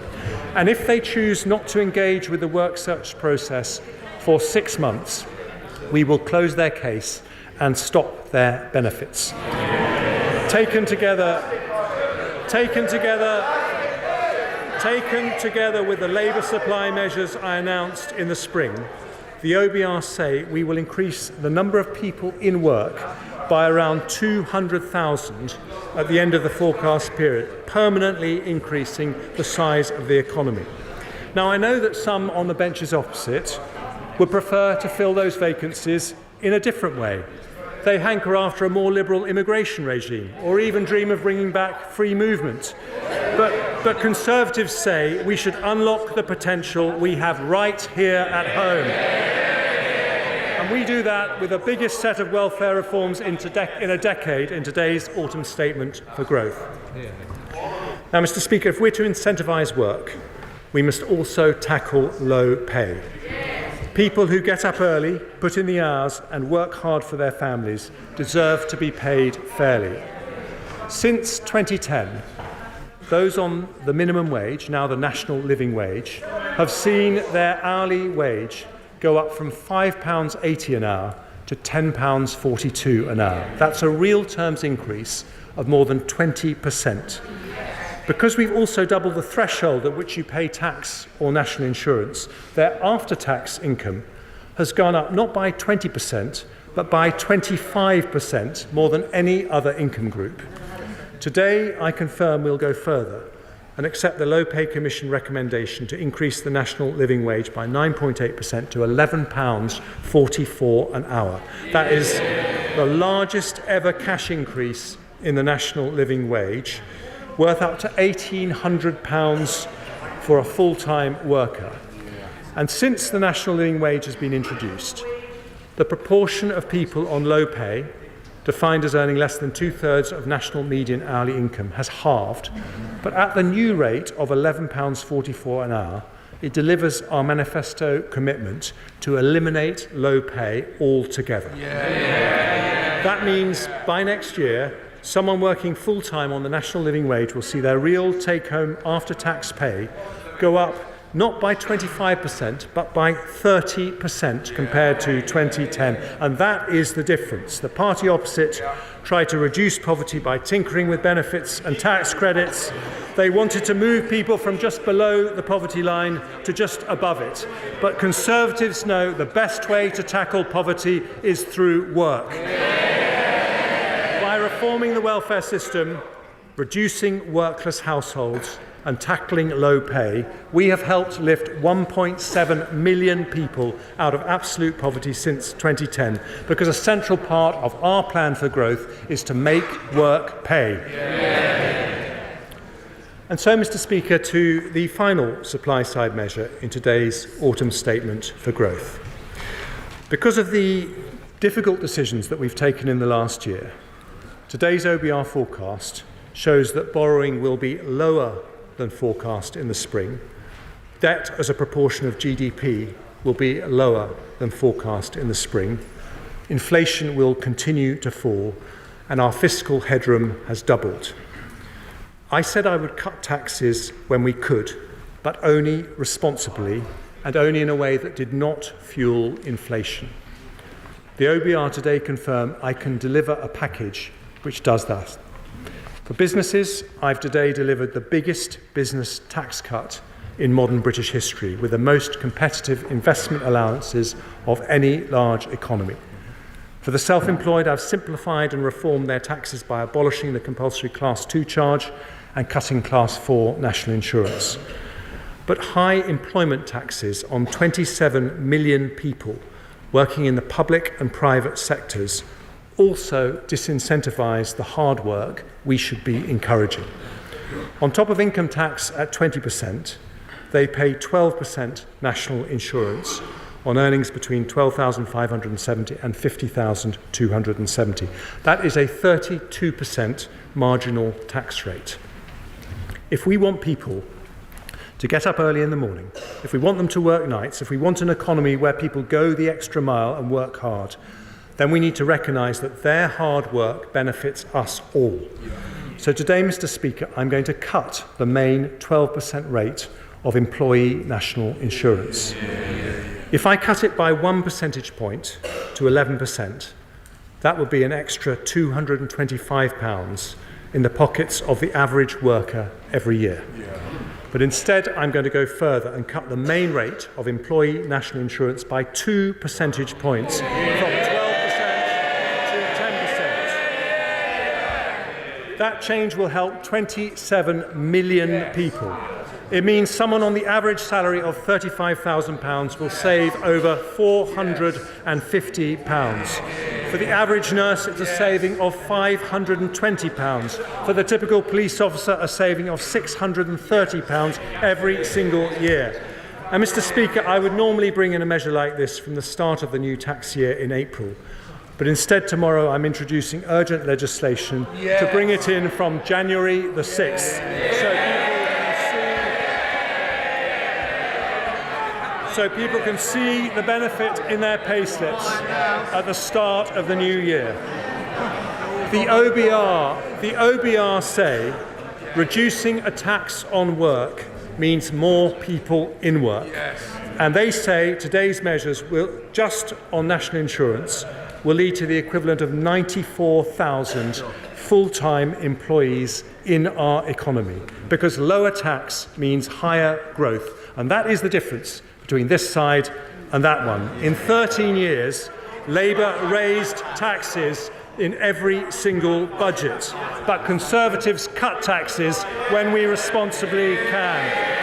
And today we do just that. We cut taxes to help bigger businesses invest. We cut taxes to help smaller businesses grow. We cut taxes for the self-employed who keep our country running. And from January, we cut taxes for 27 million working people whose hard work drives our economy forward. Mr. Speaker, the best universities, the cleverest scientists, the smartest entrepreneurs have given us Europe's most innovative economy. But we can be the most prosperous too. In the face of global challenges, we've halved inflation, reduced our debt and grown our economy. As a country, we're sticking to a plan that's working, and this autumn statement for growth will attract £20 billion additional business investment a year in the next decade, bring tens of thousands of people into work and support our fastest growing industries in a package which leaves borrowing lower, debt lower and keeps inflation falling.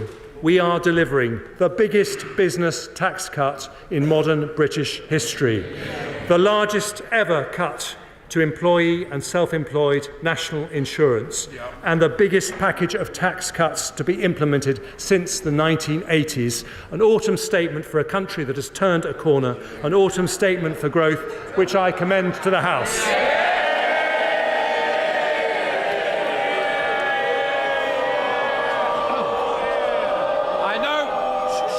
I now call the Shadow Chancellor of the Exchequer, Rachel Reeves. Thank you, Mr. Speaker. Today, the Chancellor has lifted the lid on 13 years of economic failure. We were told that this was to be an autumn statement for growth, but the economy is now forecast to be £40 billion smaller by 2027 than the Chancellor said back in March. Growth revised down. Next year, the year after, and the year after that too. The Chancellor claims that the economy has turned a corner. Yet the truth is that under the Conservatives, growth has hit a dead end. What has been laid bare today is the full scale of the damage that this government has done to our economy over 13 years.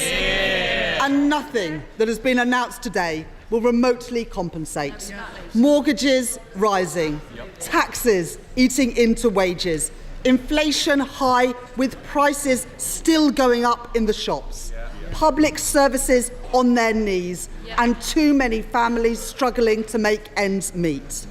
As the sun begins to set on this divided, out of touch, weak government, the only conclusion that the British people will reach is this: after 13 years of Conservatives, the economy is simply not working, and despite all the promises today, working people are still worse off. Mr. Speaker, the centrepiece of today's autumn statement is a cut in the headline rate of national insurance. Now, Mr. Speaker, I'm old enough to remember when the Prime Minister wanted to put up national insurance. As recently as January last year, he said, and I quote, "We must go ahead with the increase in the health and care levy. It is progressive in that the burden falls most on those who can most afford it."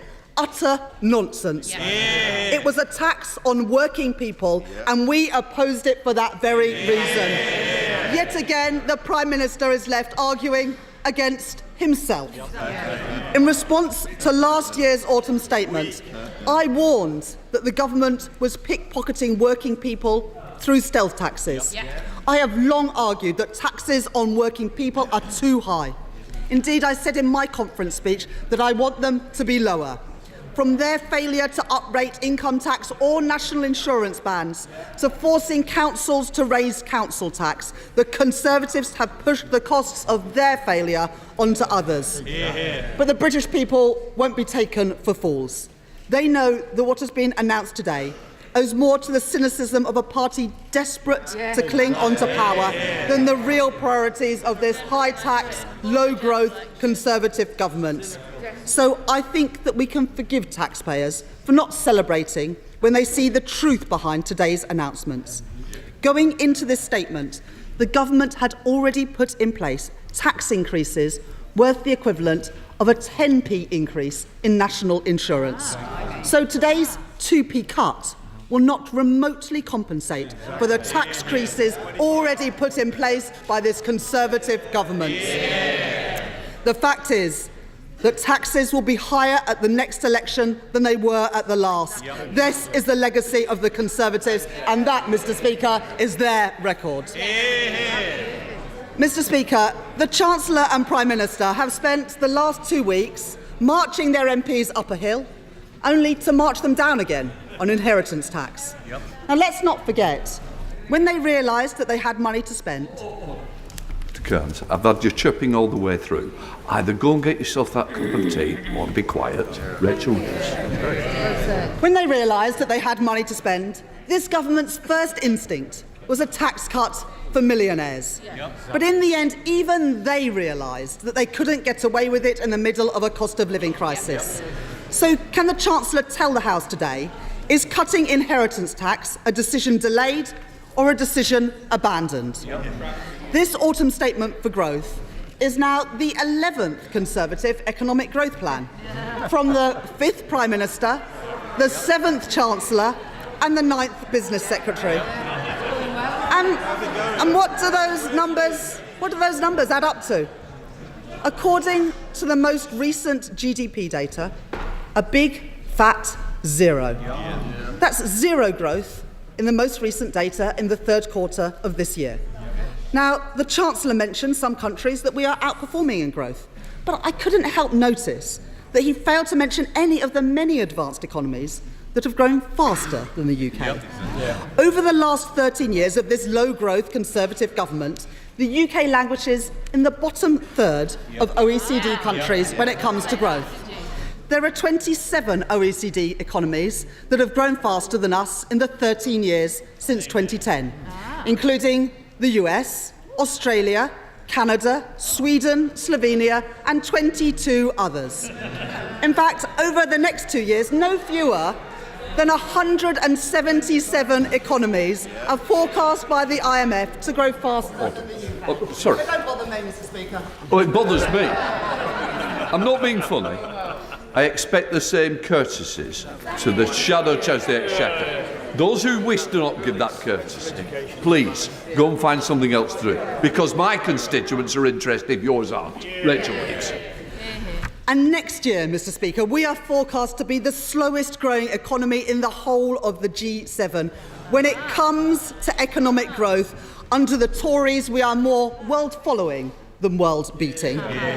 And let's look at how their record on growth compares to Labour's record on growth.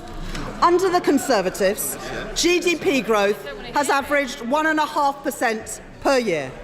But with Labour, it grew an average of 2% a year in the 13 years that we were last in office. Had the economy continued to grow at the rate it did with Labour, it would now be £150 billion bigger. So what is this government's economic record? Lower growth and higher borrowing, with debt more than doubling, now at almost 100% of GDP. This is a product of their failures over 13 years. A Tory government that has failed on growth, failed on debt, failed on levelling up and failed on the cost of living too. And now they expect the British people to believe that when they say they are going to turn it all around, when it is them that is the problem and not the solution. Mr. Speaker, if we are going to grow the economy, we must get more people into work. Let me be clear. People who can work should work. That's why we've long argued that the work capability assessment needs replacing. Because right now it is discouraging people from seeking work. But there's a wider problem that yet again this government is failing to face up to. Britain is the only country in the G7 where the employment rate still has not returned to pre-pandemic levels, with the increase in the number of people out of the workforce due to long-term health issues costing the taxpayer a staggering £15.7 billion a year. NHS waiting lists have swelled to 7.8 million, an additional 500,000 since the Prime Minister said he was going to cut them. And 2.6 million people are out of work due to long-term sickness. A healthy nation is critical to a healthy economy. That's why Labour has pledged to cut hospital waiting lists, investing an additional £1.1 billion a year to deliver 2 million more appointments, scans and operations. It will be funded by abolishing the non-dom tax status and replacing it with a modern scheme for people who are genuinely living in the UK for short periods. But once again, we see that this policy has been vetoed by the Prime Minister. Mr. Speaker, the best way to get people back to work is to get our NHS working, but the reality is you can never trust the Tories with our NHS. Now, the Chancellor has made a great fanfare about public sector efficiency and value for money. This is from a government that has blown £140 million on a discredited Rwanda scheme and yet are not able to send a single asylum seeker there. £7.2 billion money lost on fraud during the pandemic, all those cheques signed up by the former Chancellor, the current Prime Minister. £8.7 billion on PPE that's been written off. HS2 costing £57 billion with not a single piece of track going north of Birmingham. No one can trust the Tories with taxpayers' money. And it says it all that after 13 years of Tory government, there are still nearly 12,000 NHS computers running on outdated software that's vulnerable to cyber attacks. 10 years ago, when he was Health Secretary, the now Chancellor promised a paperless NHS by 2018. Yet today, in 2023, 26 NHS trusts are still using fax machines. Now, why on earth should people who experience deteriorating public services under this Conservative government trust them to fix it, when his 6 years as Health Secretary makes him one of the biggest architects of failure? If you put your hands into people's pockets and take money out of them, and they don't see visible improvements in the services that they receive, they get very angry indeed. Not my words, the Chancellor's words 2 years ago. And I agree with him. The Tories have had 13 years to improve public services, and they have failed. Mr. Speaker, this is too little and too late. I do want to welcome the Chancellor's announcement today of additional funding to tackle anti-Semitism and Islamophobia to keep our communities safe, as well as the additional money for the Holocaust Educational Trust. There is no place for hate in our society, and I know that across the House we will work together to eliminate it. Mr. Speaker, the Chancellor calls this an autumn statement for growth, but it is Labour who has led the agenda on growth. And today we see the Conservatives have released their own poor cover version of what we have already announced. The Chancellor today is talking about unlocking capital by reforming pensions. But Labour would go further. encouraging investment into British start-up firms and scale-up firms, and introducing measures to ensure the consolidation of pension funds so that our pension system gets better returns for savers and for the UK economy. On planning, the Conservatives are following Labour's lead on providing money off bills for communities that host grid infrastructure and speeding up planning decisions. What's taken them so long? Labour will get Britain building again, with a once-in-a-generation set of reforms to accelerate the building of our country's national infrastructure and to build housing too. We will fast-track battery factories, our life sciences and 5G technology to grow our economy and provide good jobs in every part of our country. And we welcome the fact that the Chancellor has announced that he will make full expensing permanent, another thing that we have been calling for. But that doesn't make up for the years of uncertainty that businesses have faced, with taxes going up and down like a yo-yo. With small and medium businesses who play such a pivotal role in growing our economy, left exposed to the Tories' economic volatility. Labour's partnership with business will get our economy firing on all cylinders. That's why this week we established a new British Infrastructure Council with key investors in the UK economy, focused on unlocking private investment by addressing the delivery challenges businesses face when investing in Britain. Through Labour's new National Wealth Fund, we will work alongside the private sector to back the growth of British industries so that we can make the crucial transition to a zero-carbon economy. And for every pound of public investment, we will leverage in 3 times as much private investment, whilst also getting a return to taxpayers. Labour's plan will boost our economy, get debt falling, and make working people better off. Now, Mr. Speaker, if you listen to the benches opposite, you would believe that the cost of living crisis was behind us. But inflation is still double the Bank of England's target rate. I know the importance of low and stable inflation from my time as an economist at the Bank of England. Now, it is of course welcome that the Chancellor has accepted this year's recommendations from the Low Pay Commission that we set up on the minimum wage. But the reality is, of the Conservatives' record, that average wages for working people have been held back. Under this government, real average weekly wages have increased by just 3% in 13 years, compared to a 27% increase under the last Labour government, worth an additional £120 more every week for someone going out to work every day. And today, Mr. Speaker, is Equal Pay Day. So it is also important to recognise that the living standards of working women have also been held back by a gender pay gap that I am determined to close. Now, the Chancellor and the Prime Minister say that the cost of living crisis is dealt with. Now, everything might look a little bit better 10,000 feet up in your helicopter. But down here on planet Earth, people are approaching Christmas and the year ahead with worry and trepidation. The cost of living crisis has hit us harder because Tory mismanagement has left us so exposed.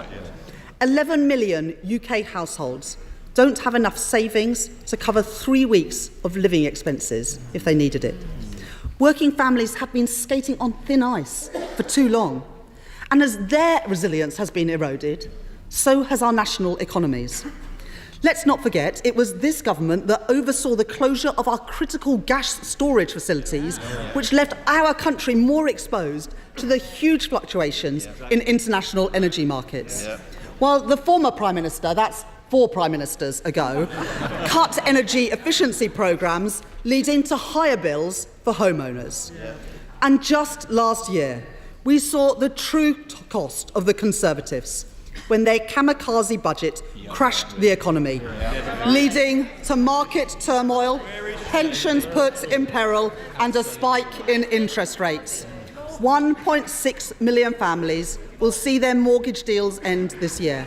Those remortgaging since July have seen their payments rocket by an average of £220 a month. And next year, 1.5 million families will face a similar fate. The Conservatives' economic recklessness inflicted a Tory mortgage penalty on families across the country. in Wellingborough, families with a mortgage will be expected to find an additional £190 every single month. In Richmond, North Yorkshire, homeowners face £200 more a month on their mortgage. And in the Chancellor's own constituency, but maybe not for long, families with a mortgage will see an average increase of £420 a month because of this Conservative government's economic failure. And with increased costs for landlords, and the Chancellor knows something about that as well, renters are paying a high price too. The truth is, Mr. Speaker, working people just don't have this sort of money lying around. But this is what we've come to after 13 years of Conservative government. And this is the record upon which people will judge the Conservatives at the next election. This Tory economic recklessness is not a thing of the past. The British people are still paying the price. And we say never again. Last week, Labour put forward an amendment to the King's Speech to put our fiscal lock into law. It would prevent a repeat of last year's economic horror show. And yet the Tories voted against it. It is clear that today, Labour is the party of economic and fiscal responsibility. And what have the Conservatives learnt? The Conservatives have learnt absolutely nothing. Mr. Speaker, the country is crying out for change. A decaying government can change its personnel, but they have failed to change the direction of our country. In 13 years, we've had 7 chancellors. You wouldn't run a business like this. And you can't run a country like it either. And the Prime Minister can't even promise that this Chancellor will be in place at the next election. Now, we've all heard the reports. When they first came together, it was the fairy tale marriage. But 1 year on, the relationship has hit the rocks. The pair have grown apart, with rumours running rife that the Prime Minister already has his eyes on someone else. But whoever this Prime Minister picks as the Chancellor, the truth is this: Britain is and will be worse off under the Conservatives. They have held back growth. They have crashed our economy, increased debt, trashed our public services, left businesses out in the cold, and made life harder for working people. Our country cannot afford 5 more years of the Conservatives. Mr. Speaker, the Ravens are leaving the tower when even Saatchi and Saatchi are saying the Tories are not working. And the questions that people will be asking at the next election and after today's autumn statements are simple. Do me and my family feel better off after 13 years of Conservative government? No. Do our schools, our hospitals, our police, do they work better after 13 years of Conservative government? In fact, does anything in Britain work better today than when the Conservatives came into office 13 years ago? We all know that working people are worse off under the Conservatives, with growth down, mortgages up, prices up, taxes up, debt up, and Mr. Speaker, their time is up. It is time for change, a changed Labour Party to lead Britain and to make working people better off. Chancellor of the Exchequer. Thank you, Mr. Speaker. Madam Deputy Speaker, indeed. And I'm afraid the Shadow Chancellor has shown once again that Labour has nothing credible to say on the economy. She tells the papers this morning that she will accept these measures, as you would expect from a copy and paste Shadow Chancellor. And can I say, in all sincerity, that I particularly welcome her conversion to supporting full expensing, which she actually voted against in this House. That is copying and pasting in the national interest, and we welcome it on this side of the House. She compared growth rates under Labour and the Conservatives, but she carefully omitted one fact. Labour inherited a golden legacy from the Conservatives and then proceeded to trash the economy before handing it over. And when it comes to growth, She didn't like it when I reminded her that we have grown faster under the Conservatives than any other major European economy. And she says that she is now converted to Conservative supply-side reforms on welfare. So I look forward to her voting with us on the lobbies on those. But her main policies are not supply-side. It is a demand-side boost to growth by increasing borrowing by £28 billion a year with absolutely no plans to repay it. Now, the Shadow Chief Secretary, who doesn't appear to be in his place, this morning he asked for more action on inflation. Well, the first thing Labour could do is drop their damaging inflationary plan to ramp borrowing up. Now, she talked about the NHS. And despite the fact that we've had more doctors, more nurses, we've had more patients treated in good or outstanding hospitals, again, what she didn't mention is the only place in Britain that NHS funding has been cut is Wales. Not once, but twice, with the longest hospital waits in Britain. And perhaps we should talk about what's happened after 13 years when we repaired Labour's damage. Unemployment down, poverty down, crime down, low pay down, schools funding up, NHS funding up, jobs up, growth up, because Conservatives know that lower tax is the path to higher growth, and today we make a start. Before we don't need any shouting, thank you very much. Before I call the Chairman of the Treasury Select Committee to ask her question, I just want to make it clear to the House, because there is some confusion, that this is not the procedure that we use for a budget. This is the autumn statement. It is therefore a statement.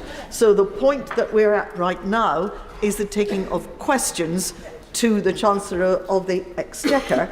Once that has concluded, then we will go on to the debate, which is speeches. So I know that I have a list of people who want to make speeches. There will be some overlap. I'm just paying attention to that. Harriet Baldwin. Thank you very much, Madam Deputy Speaker, and what a difference a year makes. We have seen a reduction in the rate of inflation from this time last year, 11.1%, down to 4.6% this month. And we heard yesterday from the Governor of the Bank of England that he is expecting inflation to return to their target over the course of the next year or so.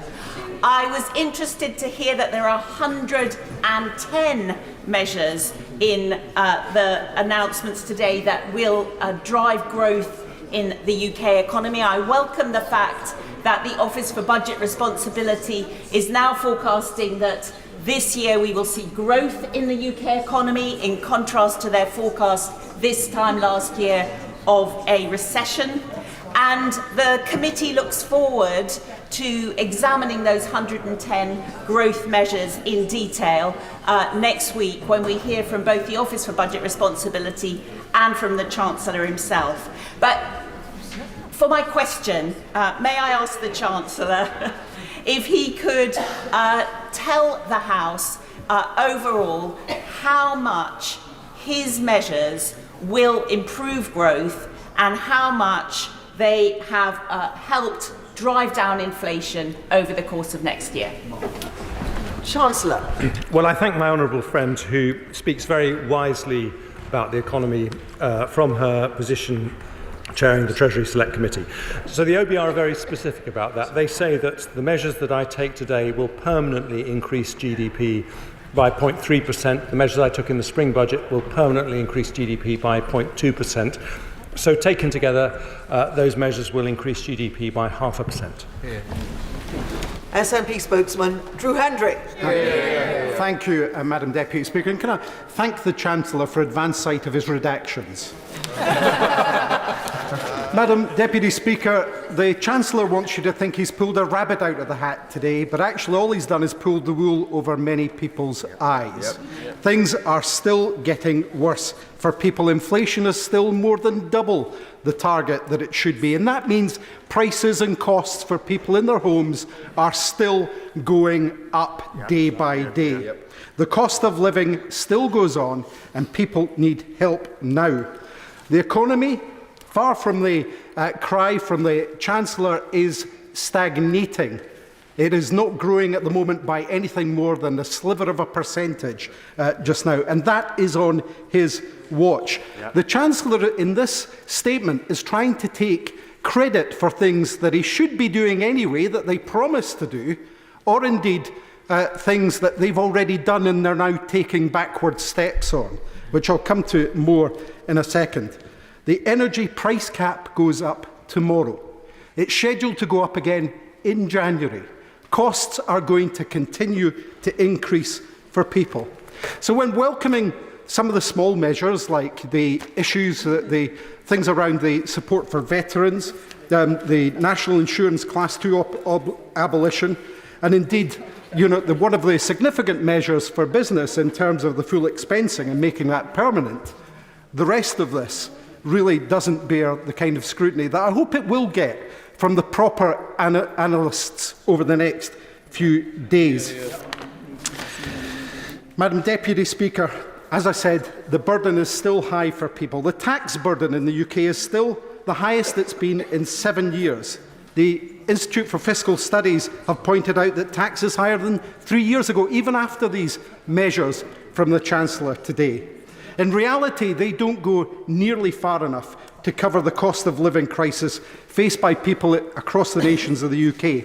People who are struggling with mortgages and rents, with food bills, with energy bills. Now, we asked for mortgage interest tax relief to help those seeing their monthly bills go up, and for measures to help renters. Why has he ignored those people struggling? On food bills, we asked for action to help people struggling to pay their bills at the checkout, to work like, for example, France, Canada and Greece, to reduce the cost for people. Why has he chosen not to intervene on food and help those people? We asked for a range of measures to help people this winter who will be facing even higher bills than last year, such as the £400 energy bill rebate, a lower price cap, a social tariff for people. Why has he chosen not to help those people who will not be able to afford to heat their homes this coming winter? So, will he at least rule out the planned increase in the cap in January?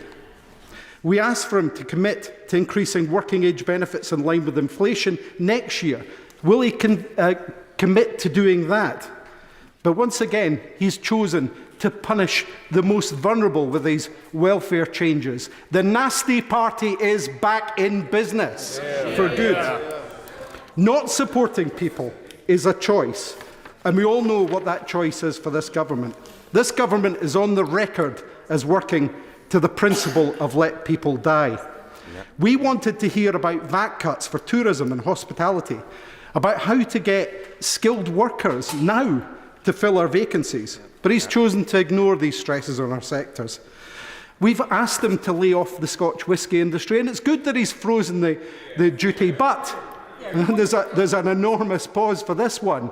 He's frozen it at the rate he's already increased at it, so the Scotch whisky industry is still paying 75% in tax under this Tory UK government. Isn't it funny? Isn't it funny how Scotland is always told it's too poor until they need to raise money from our exports and natural resources, and then miraculously riches are found.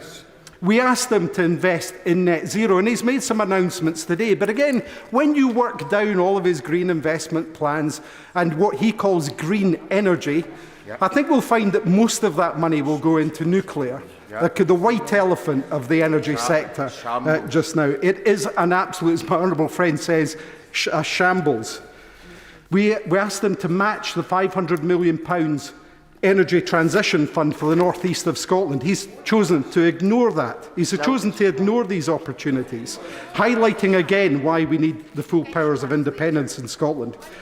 We asked him to deliver across the UK additional funding for public services to allow us to help councils, the NHS and more, and he's chosen to ignore that call.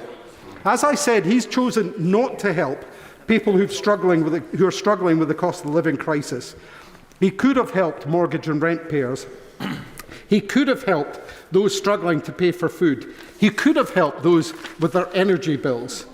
In the SNP, our values lead us to want to alleviate policy and strive to get rid of it altogether. We seek measures now and in the future to help people, and we are acting now, freezing the council tax, investing in childcare, saying no to tuition fees. We're using the limited powers to mitigate this nasty Tory government's cruel policies from this place, like the rate clause and the bedroom tax. We're keeping our water, our rail services, our NHS in public hands. We are not, like the Tories and Labour, holding the door open for private companies to rush in. We've previously stepped in where Westminster has failed to boost broadband coverage, to increase our renewables and to champion the just transition. We choose to put our people first. Those are our values, values that build a fairer, more prosperous Scotland.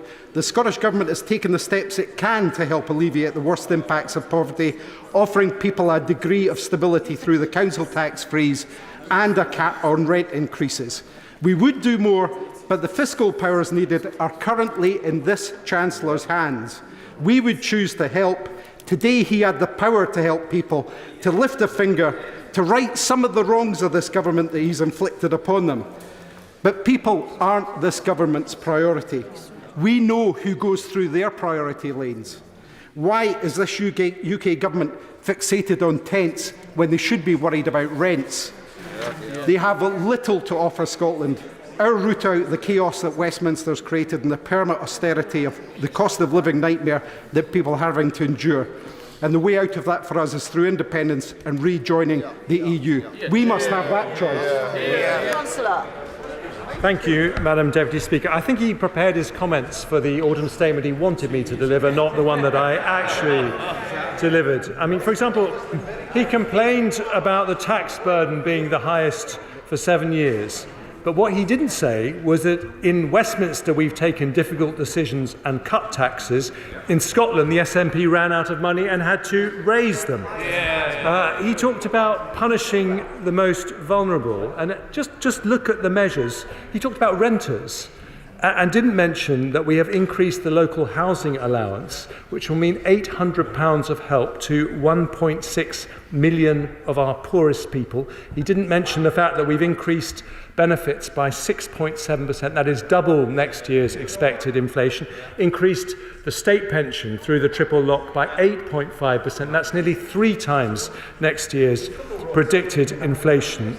And here's the most uncomfortable truth for the SNP. They've actually been in power in Edinburgh for longer than the Conservatives have been in power in Westminster, and yet Scottish GDP is still lower, Scottish employment is still lower, Scottish inactivity is still higher. And the reason for that is very simple. They focus on separation, we focus on growth, and I know what's better for families in Scotland who will today see us getting growth going, cutting taxes and backing Scottish business. Father of the House, Sir Peter Bottomley.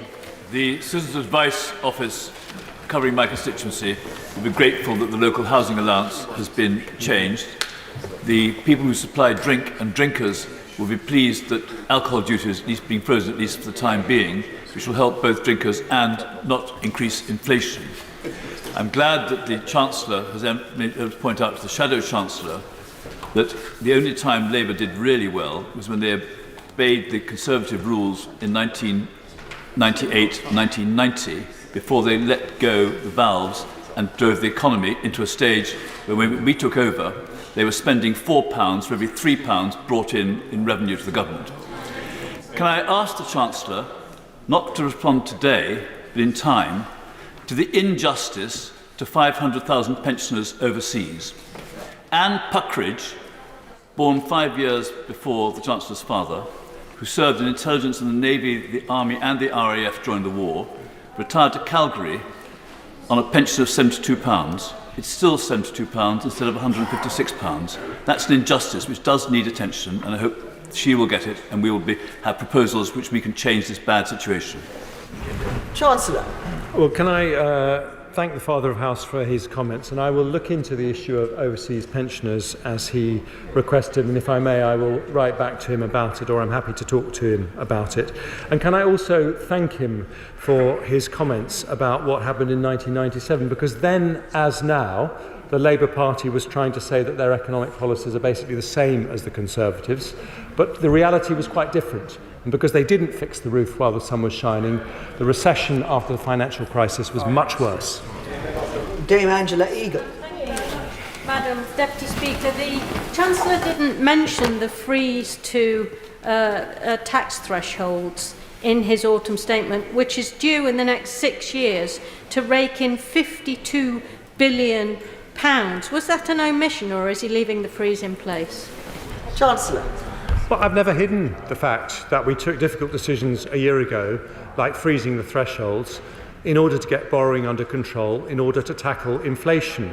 But because the economy since then has outperformed the expectations of nearly every independent body, we're able this time to reduce the tax burden, and I choose to reduce the things that boost growth.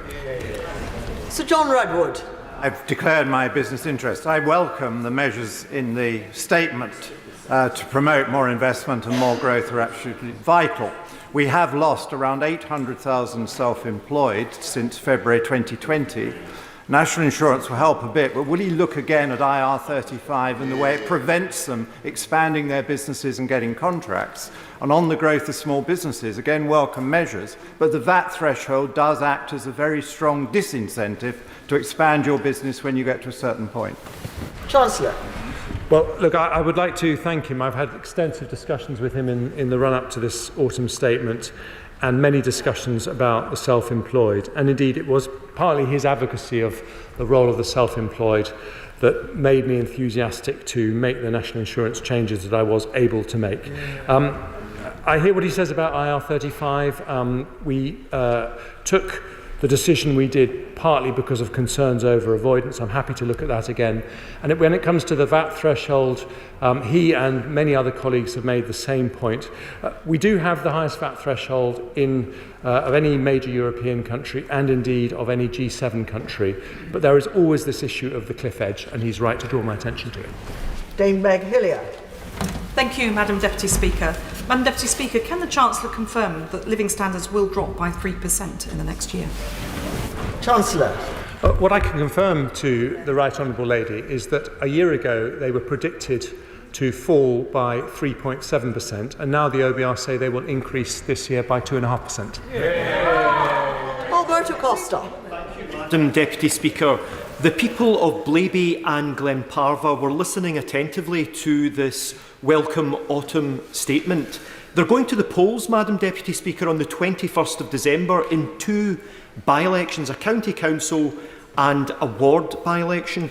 What positive message does the Chancellor have to the residents, the businesses, the pensioners, people of working age in Blaby and Glenparva about his welcome financial statement?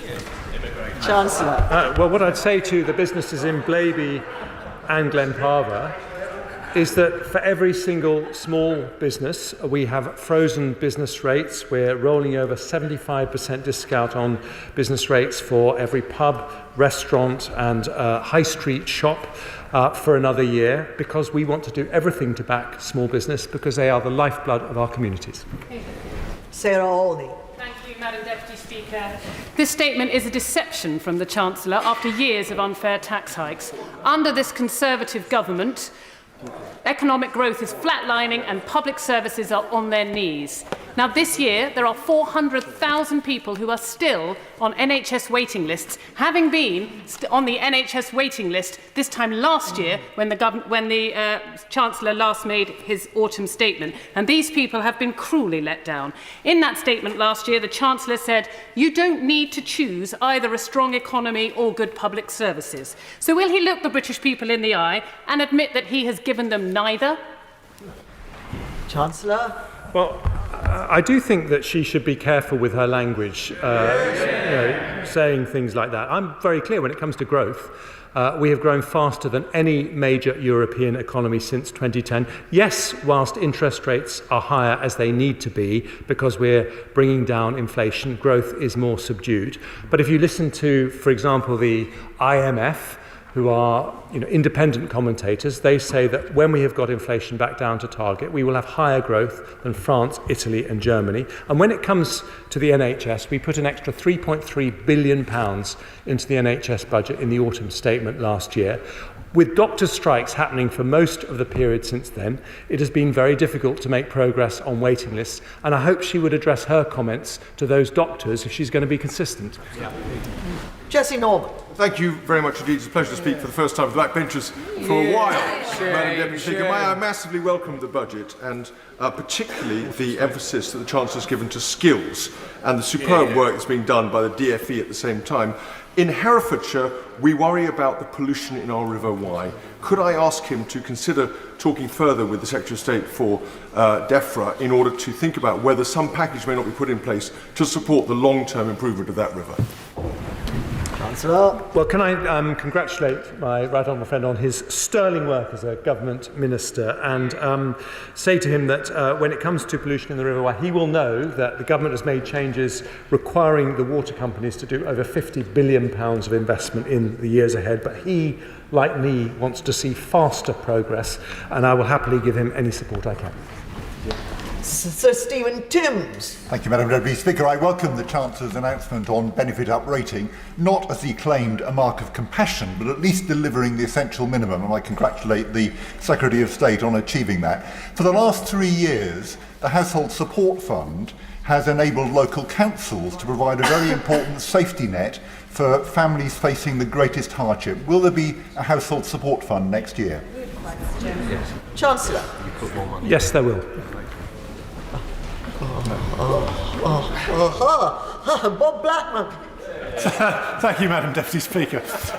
Quicker than I expected. My right honourable friend has mentioned a whole series of planning reforms that he's proposing.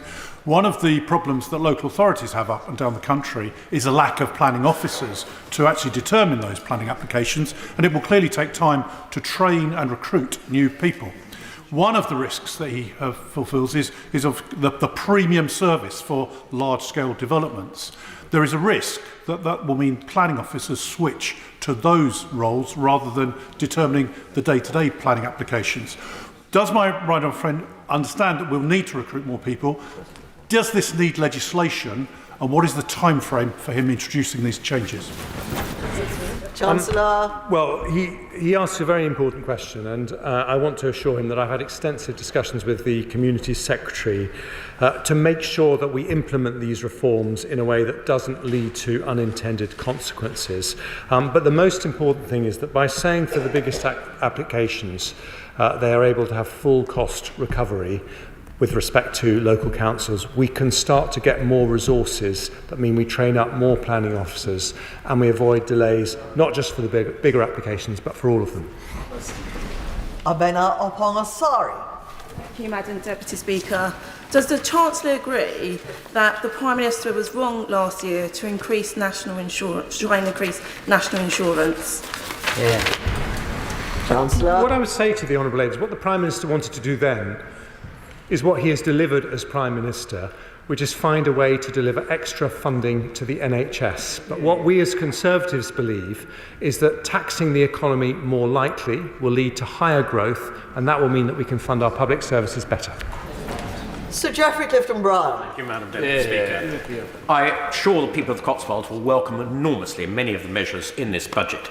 But can I just go on to one subject which is dear to my heart, and that is the tourist tax. There was no mention in his excellent budget of the tourist tax. British tourists going abroad spend billions of pounds benefiting those countries, and yet we actively discourage, and figures show that we're doing so, we actively discourage high-spending tourists coming from abroad and benefiting our shops and hospitality venues. Chancellor.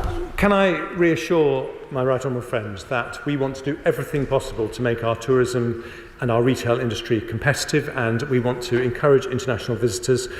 When we changed policy on this particular issue a year ago, it was because the cost was around £2.5 billion a year, and we didn't think we could afford to continue doing it. But we are looking again at the numbers in the light of the most recent data, and we can see what's happened to comparative shops in Paris and Milan, and we will review that and see if it is still that expensive, and I hope it isn't. Sammy Wilson. Mr. Speaker. Many of the measures in the announcement today will have spending consequences which will apply to England and Wales. I welcome many of them because they are growth measures such as getting long-term unemployed and long-term sick into work, help for the creative industries and support for business rates. Can the Chancellor confirm that these will be subject to warranted consequential payments? And if they are, will the freeze on warranted consequential payments to Northern Ireland apply to these measures? Chancellor. Well, I can confirm that where they are reserved matters, there obviously wouldn't be barnet consequentials, but where they aren't, there would be. And I would also say to him that our priority in terms of funding for Northern Ireland remains the restoration and return of locally elected and accountable executive. But in the meantime, we will continue to support the province in every way we can. Sir Jacob Rees-Mogg. Thank you, Madam Deputy Speaker. Has my right honourable friend given any consideration, and has the Treasury carried out an analysis of the effect on economic policy of mistaken forecasts from the ABR? Chancellor. I thought my right honourable friend might ask a question of that ilk. What I would gently say to him is that it wasn't just the OBR that found that their forecasts were wrong. It was nearly every commentator, the Bank of England, the International Monetary Fund, and I'm pleased to say that in every single case they have found that the British economy has outperformed their expectations. Debbie Abrams. Thank you, Madam Deputy Speaker. I also welcome the increase in social security rating by September's inflation rate, but agree with my right honourable friend, the chair of the Select Committee, that it is the bare minimum. But I'm incredibly concerned about the proposals for a workfare approach. He will be aware that Errol Graham was 4.5 stone when he was found in his flat. He'd starved to death. And that was because there hadn't been any contact from DWP officers. He hadn't been able to respond, and they just stopped his support. So given this, given so many secretaries of state for work and pensions have said we don't have a statutory safeguarding duty, what is the estimate of the number of social security claimants who will die as a consequence of these measures? Chancellor. Can I say to the Honourable Lady that she will understand, and I know she wouldn't ask me to comment on an individual case, but I would like to say to her that what we are introducing is not workfare. It is support to help people into work. We are spending £2.5 billion over the next 5 years to help more than 1 million people. We think that is the route out of poverty and away from dependency. Robin Walker. Thank you, Madam Deputy Speaker. I welcome the Chancellor's comment that a world-class education is essential for economic growth, and there are many measures to welcome: the extra funding for the Holocaust Educational Trust, £50 million for apprenticeships, and a nearly over £600 tax cuts for teachers in this. Of course, many people working in education will also welcome the nearly 10% increase in the national living wage, but it will put great pressures on both schools employing teaching assistants and our nurseries, which we are so keen to expand and support. Can I urge the Chancellor to engage very closely with the sector and the Department for Education in making sure that we can meet those pressures, both when it comes to funding high needs in our schools and grow the early years sector? Chancellor. Well, my honourable friend is a big expert on education, and I always listen to what he said. And he's right to say that the average teacher will see an increase in their take-home pay of £630 next year because of the 2% cut in national insurance contributions. When it comes to the national living wage, I absolutely hear what he says, but I would also say that for many schools and nurseries, the issue is recruitment. It's actually finding people to fill the roles that they have, and this change will make that much easier.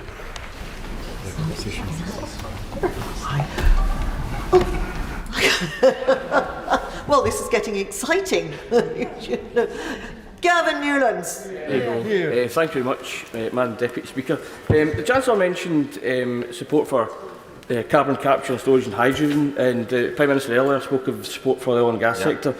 But you'll be all too aware of the announcement this morning of the closure or intended closure of Grangemouth oil refinery, which is a huge 4% of the Scottish GDP and hundreds of jobs. So can he tell us what discussions he's had with the Energy Secretary or indeed Petroneos or the Scottish Government with an aim to trying to stop this closure before its disastrous impact comes to pass?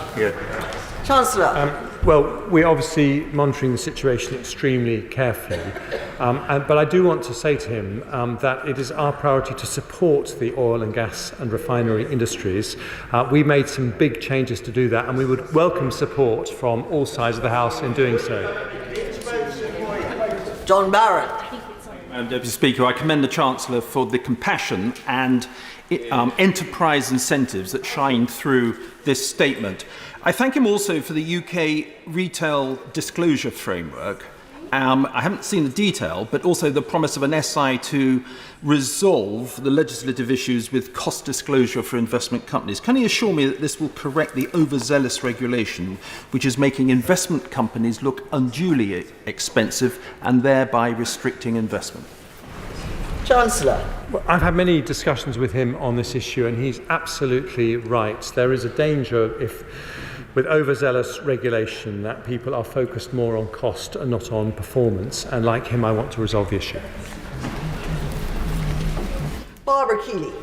Thank you, Madam Deputy Speaker. The Chancellor talked about the creative industries, but then he only announced he would look at improving film and high-end TV tax credits.